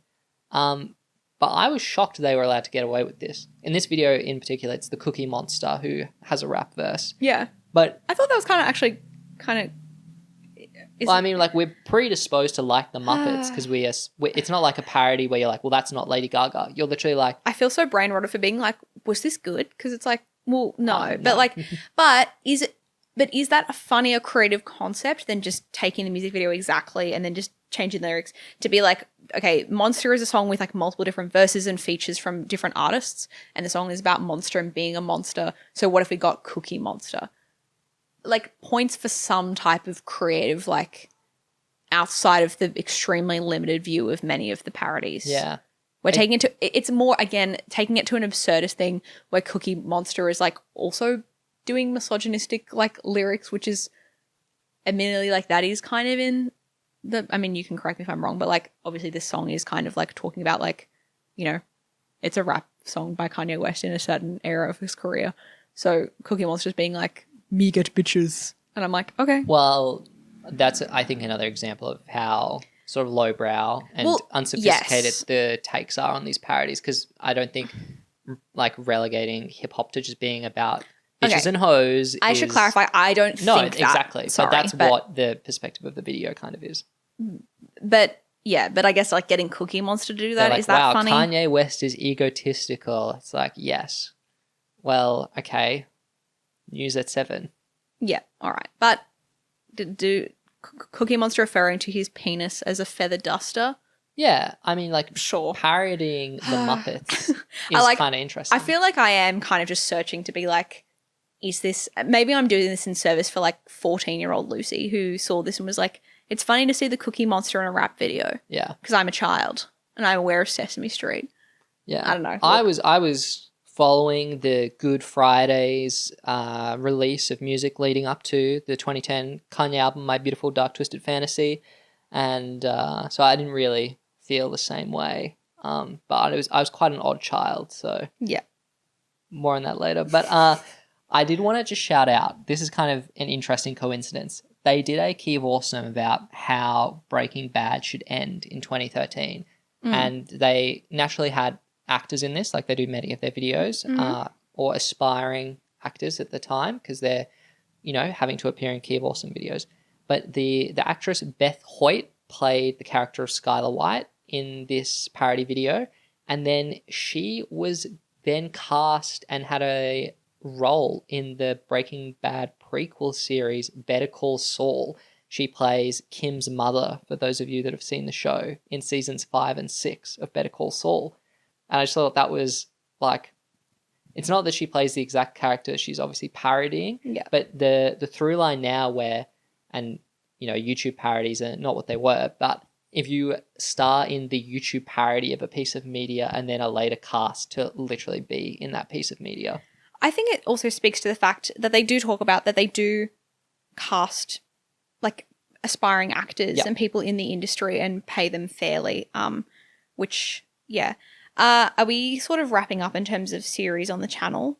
Because I was going to talk about the a few bits and bobs, like our friends Weezer, and then get on to Legacy. So is there something you want to talk about? I wanted to shout out because I think, as I said earlier, I think I really was only conscious of the channel in kind of their heyday peak popularity of parodies. I think I watched a lot of the earlier Key of Awesome videos, and that like that 2010 period was kind of the only period I was familiar with, which admittedly they did pump out a bunch of videos in that period.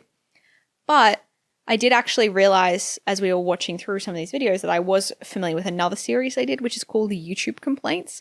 And I want to shout it out because it's, again, different. They're trying different things on this channel. They, as you said, they did a Breaking Bad parody. They start doing parodies that are like not music parodies. They start doing like skits. Like, again, they're trying to do like a bit of an SNL. They're doing sketches thing. In the barely political days. Yeah, but then they stop for a period and then they kind of like bring them back. Also, sorry, they do like political ones and then they're doing the music videos and then I feel like they start doing like more pop culture like sketches. Yep. It kind of comes back, I would say, and they start doing more of them. Like, you know, if blank was X, or like what if, like how Game of Thrones should end. But YouTube Complaints becomes kind of like their version of YouTube Rewind that they do annually. And I, as someone who's a big YouTube user, thought this video was quite charming, nostalgic. It's also executed quite well in that it's like, you know, a YouTube office and then people are coming into YouTube to complain about certain features of the website, of the functionality of the community.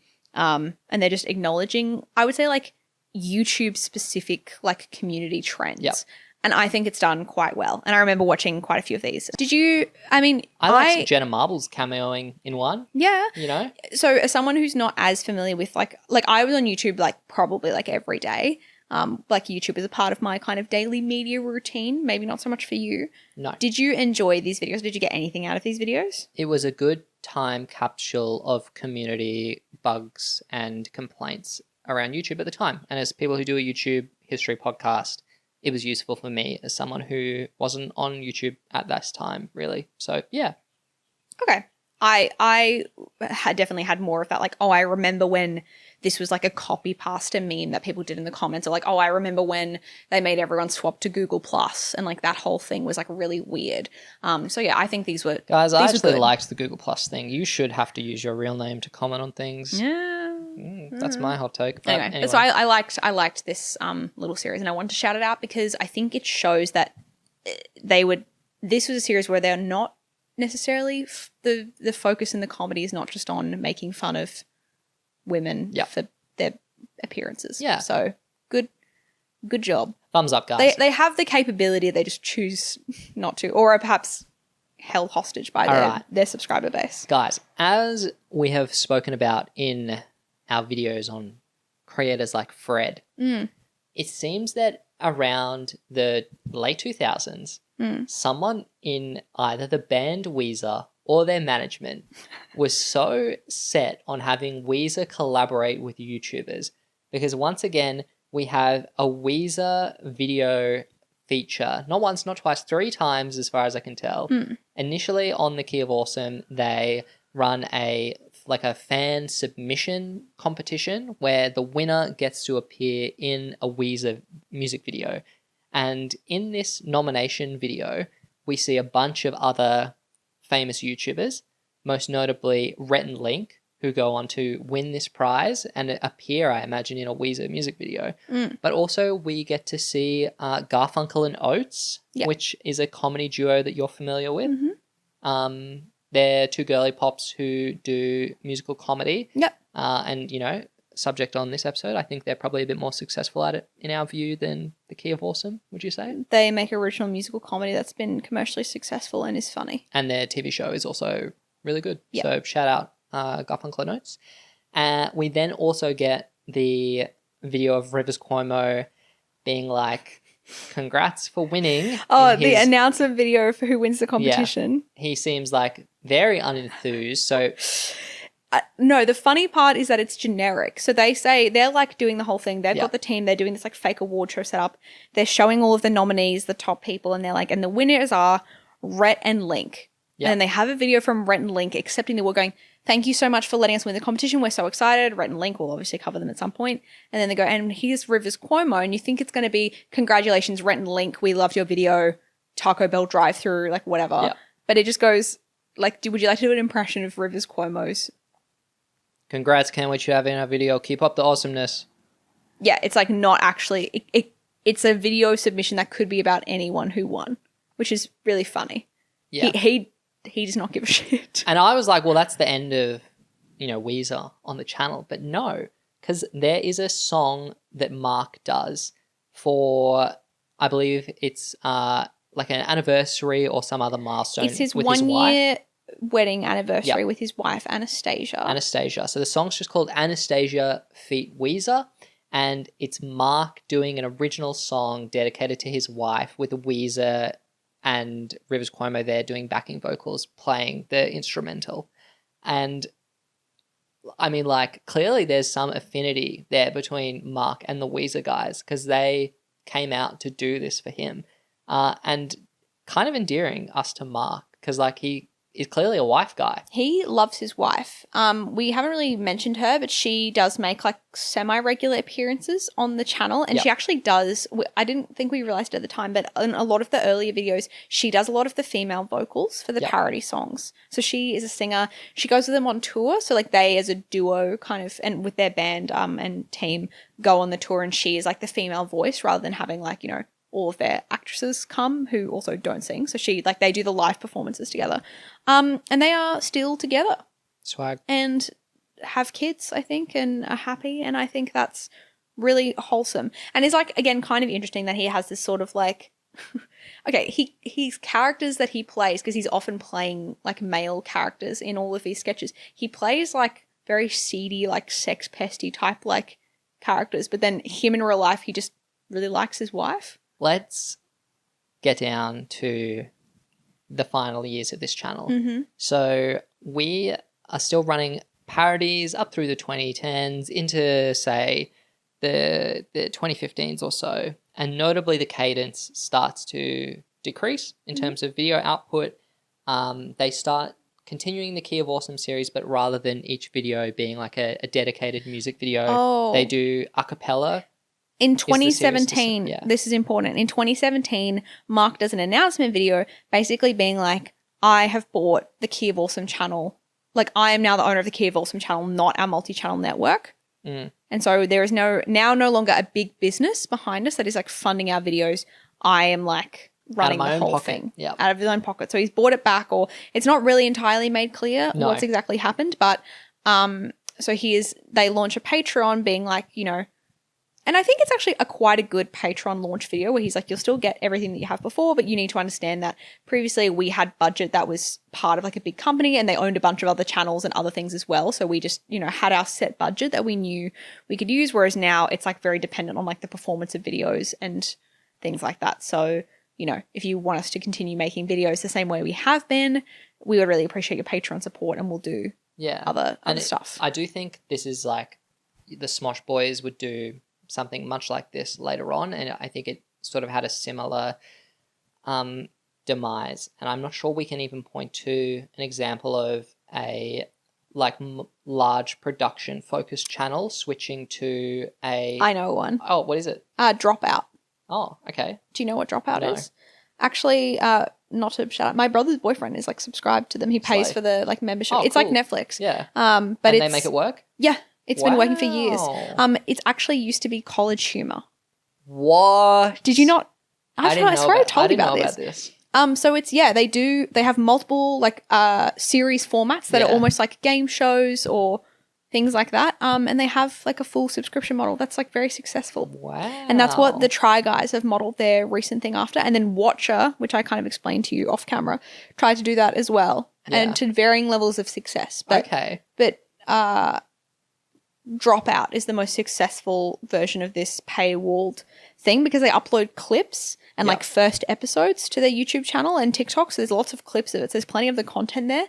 But if you actually want to watch the full episode, then you have to subscribe. And I think it's like $50 a year. Okay. So it's not really. Wow, good for them. Yeah, very successful. Okay, so yeah, as you mentioned, Mark launches a Patreon and the channel content, it actually switches up a bit and they start doing a series called Song Rants where it's them doing like commentary on new music releases and other pop culture stuff. And we've seen other people try and segue their like scripted channels into commentary unsuccessfully. But these Song Rants are actually getting like 500,000 views. Yeah. At this point where their most successful parodies were getting like 50, 60, 70, 80, 100 million views. Their parodies are now getting around like 1.5 to 3 million, somewhere along that range. It kind of depends on what it is. Yeah, but pops off, they're getting like 6 million. Yeah. So getting 500,000 views on what is an extremely low production value series where they're just putting people in front of a green screen and doing like commentary. Yeah. It's a smart move. It's smart. Also, I think, so they do song rants, and then they do versions of the song parodies, which are not like the fully produced music video. They just do like, they'll have the music video playing in the corner and then they're just changing up the lyrics and doing like, you know, the cover like live sort of. But also, I noticed we haven't brought this up. Reggae Shark. Oh, okay. You want to talk about Reggae Shark? We don't have to. I think we should just randomly acknowledge that Reggae Shark was sort of like a YouTube Red sort of initiative. YouTube was investing in original content. Mark was involved in producing videos based on the character of Reggae Shark, which is a cartoon of a shark who is like a stereotypical Rastafarian. He has dreadlocks and Ross Trent. And yeah, I liked Reggae Shark. There's about half an hour of Reggae Shark content, and I only watched the first like 3-minute video because I can see how the joke doesn't really have legs to go beyond that. But, sharks don't have legs, you know, so I was like, funny. I kind of was like, I don't mind Reggae Shark. You know, I kind of like that video. What do you think of Reggae Shark? It's what it says on the tin. Reggae Shark. I just wanted to bring it up because they're throwing some, we're kind of back in that era where you're throwing things against the wall to try and adapt to like the the landscape of YouTube to try and see what is going to financially sustain you, balancing what is financially viable and like what is creatively fulfilling. Yeah. Which is an unfortunate cycle that I think many YouTubers get trapped in. So this is in 2017. They make the announcement. Mark is the owner of Key of Awesome, Reggae Shark, different versions of song content that isn't just the fully blown, fully produced music video parodies. And then it's 2018. Yes, we get on the channel The Last Key of Awesome. That is the title of the video. And it kicks off with Mark. He says that he will be taking an indefinite break from YouTube. The video is also, the thumbnail is subcaptioned, Why I Left BuzzFeed. And when we started this series and saw it as the most recent video, I just assumed that Mark somehow joined BuzzFeed. You kept asking me as we were watching and I didn't quite pick up on it. You were like, so when does he move to BuzzFeed? And like, what was his capacity at BuzzFeed? And I was like, I don't know. And I'm aware of the why I'm leaving BuzzFeed trope, but I just didn't think that like it would be worthy of getting in your like serious I'm leaving YouTube video title. But it was there. But no, he never actually obviously works He has nothing to do with BuzzFeed. No, it's just a joke. It's just a joke. During this video, one of his puppets, they're like, you can't quit YouTube on a low.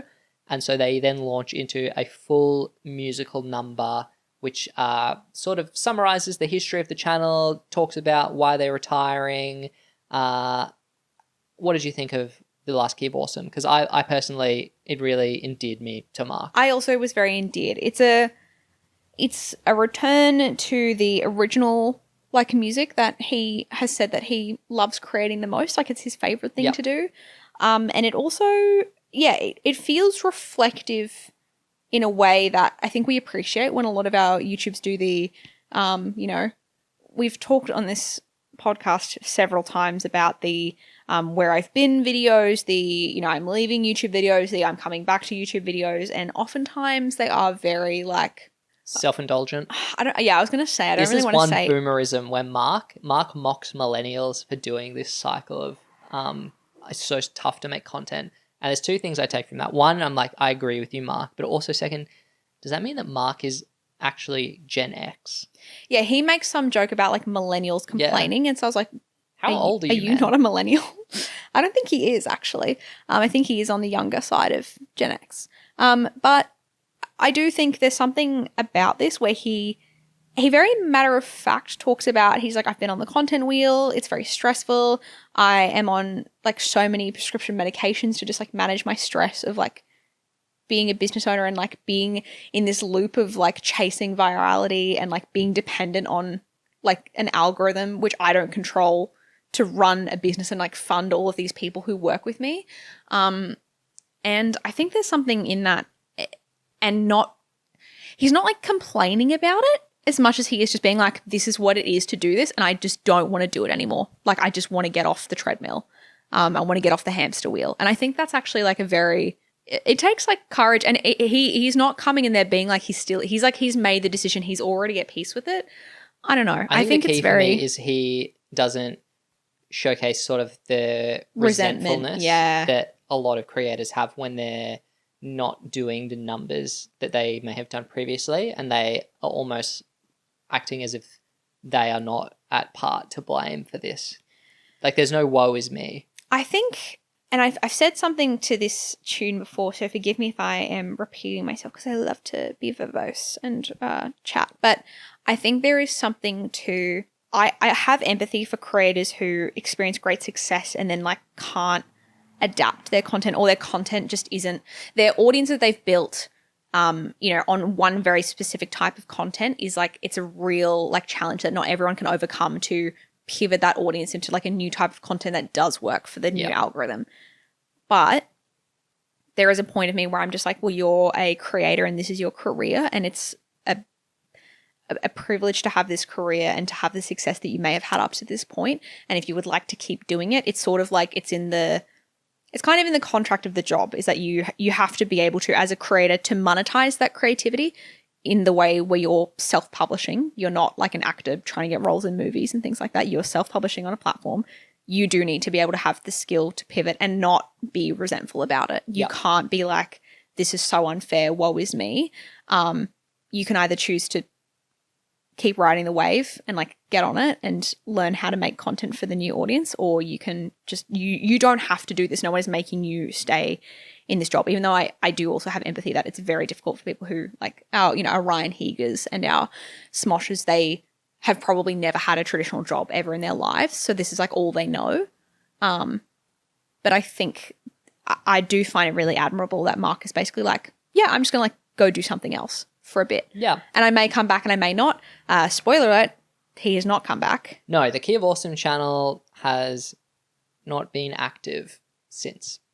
Not talking comments, not talking community posts, other uploads. Mark himself has a social media that I would describe as not the most active in terms of he has a link in bio which stems from political events in 2020. Yeah. So not that online. But he's not posted in like a year or two or something like that, I don't think.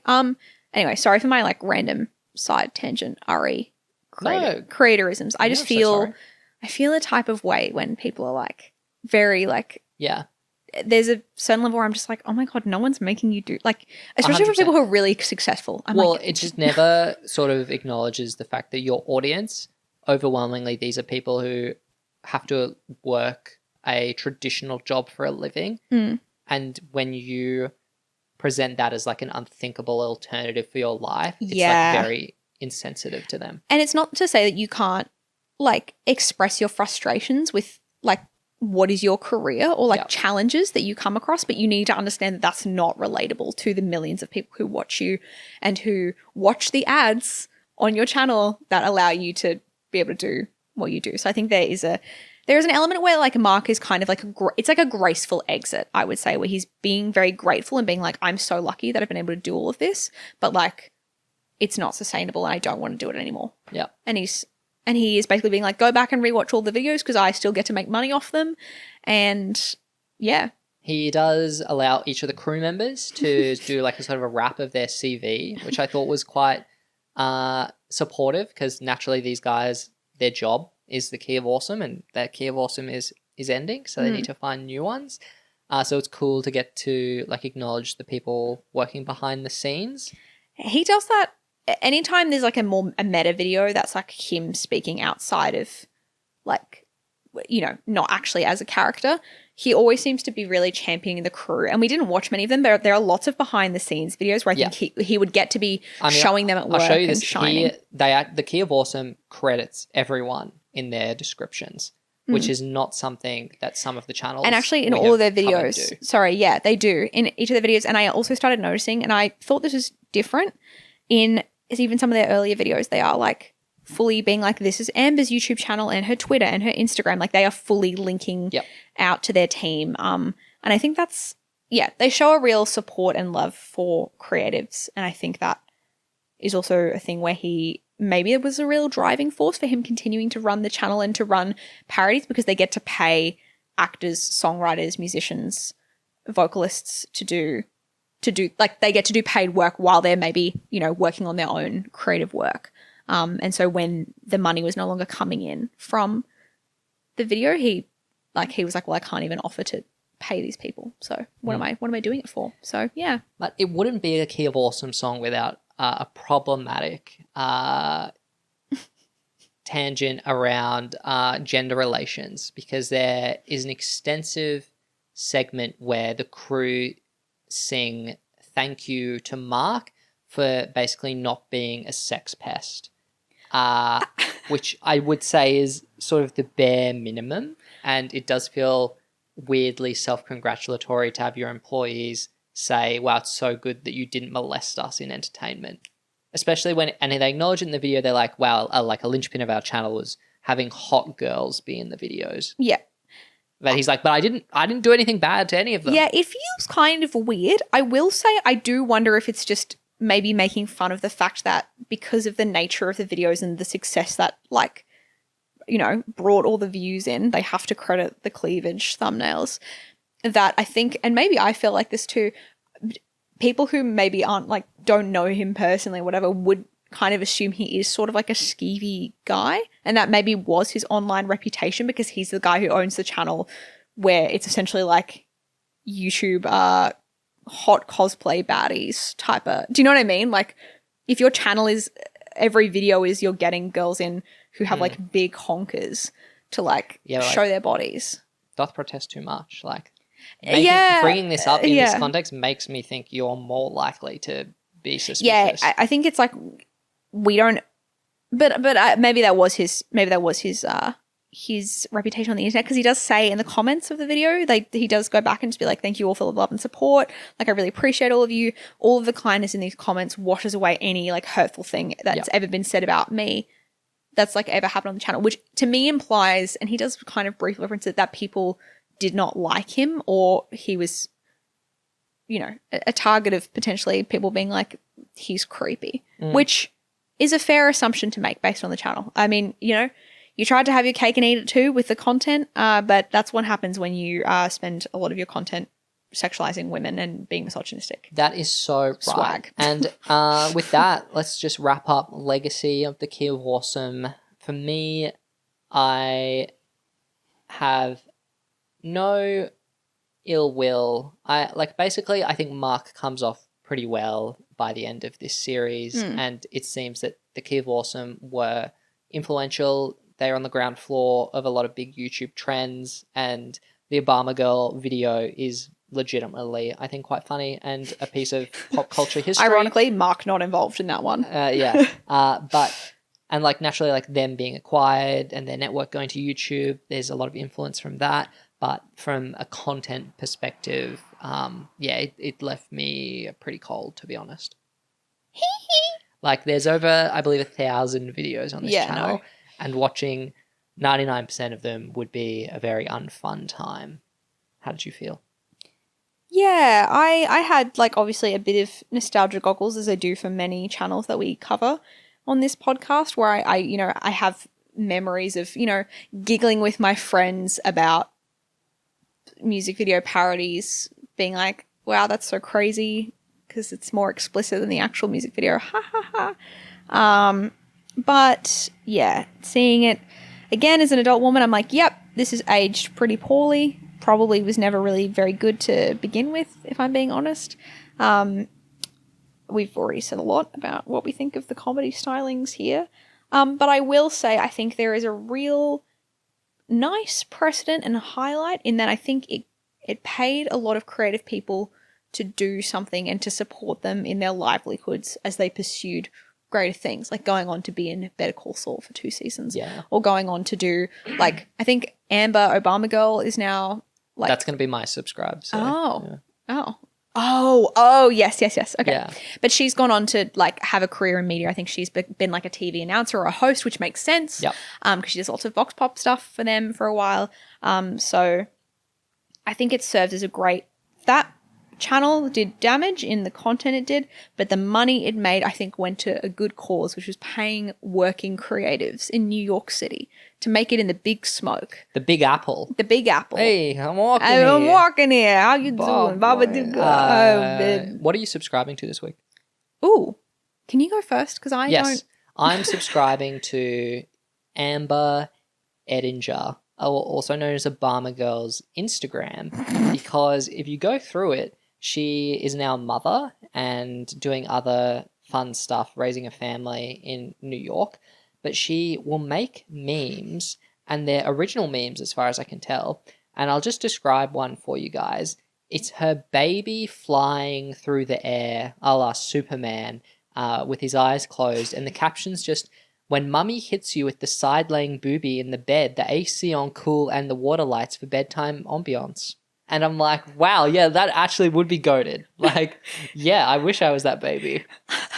And I just haven't seen anyone use their children in memes that are, like, good before. So, like, Obama Girl was funny. Obama Girl still is funny. Yeah. If you're into niche motherhood memes and other things, chuck her a follow. I think so many, like, people who go on to make content about their children is always, like, it's very much the same. Like, yes. my baby's first day at 100%. yeah, and Not a combo to have it 2 hours and 5 minutes though. The ethics of children in content. no, but I think it's funny to just do bits about your kids like breastfeeding. It's like swag. You're so right for that, queen. 100%. Yeah, take the agency back over those boobies, Obama girl. Do you have a subscription? It's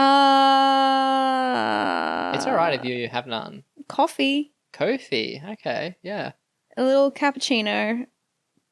Swag. Okay, that is it for episode 15 of Rewind Time. Thank you for bearing with us for 2 hours of barely political. I did not think this was going to be a 2 hour long. I know, and there's stuff we didn't even cover, but let's not get into it. I know. We will be back next week with another episode of Rewind Time. Please like a video, leave a comment, or what are the other engagement mechanisms? If you prefer, for any reason, the video, did we say this last week? The videos are now on Spotify. So if you prefer we'll give a reminder, yes. If you prefer to watch your video content on Spotify. If you're a Zoomer and you like a video podcast like Lucy. Yeah, but I watch mine on YouTube. Yeah, because exactly. I'm like the true. Yeah. Maybe Alpha's a video spot. Maybe who knows? Anyway, Alpha video podcast on Spotify. Point is, you can now watch the video version of this podcast both on YouTube but also on Spotify. And if you would like to get a shout out like our King Brian at the start of this video, please do leave a review and rate the podcast. It is one of the best ways that you can support us in terms of getting it out there, because we are noticing that some of the comments and reviews we're getting from people are people who don't know either of us. Like, they haven't come in through our social media or knowing us. They've come in because they have found the podcast and are like, wow, this is niche, which it is, and are really enjoying it. So we hope to find more of those people, the rewinders, as you started calling them. The rewinders. The rewinders. Let's leave it at that. Thank you for listening, and we'll see you next week. Bye. Bye. The key of awesome.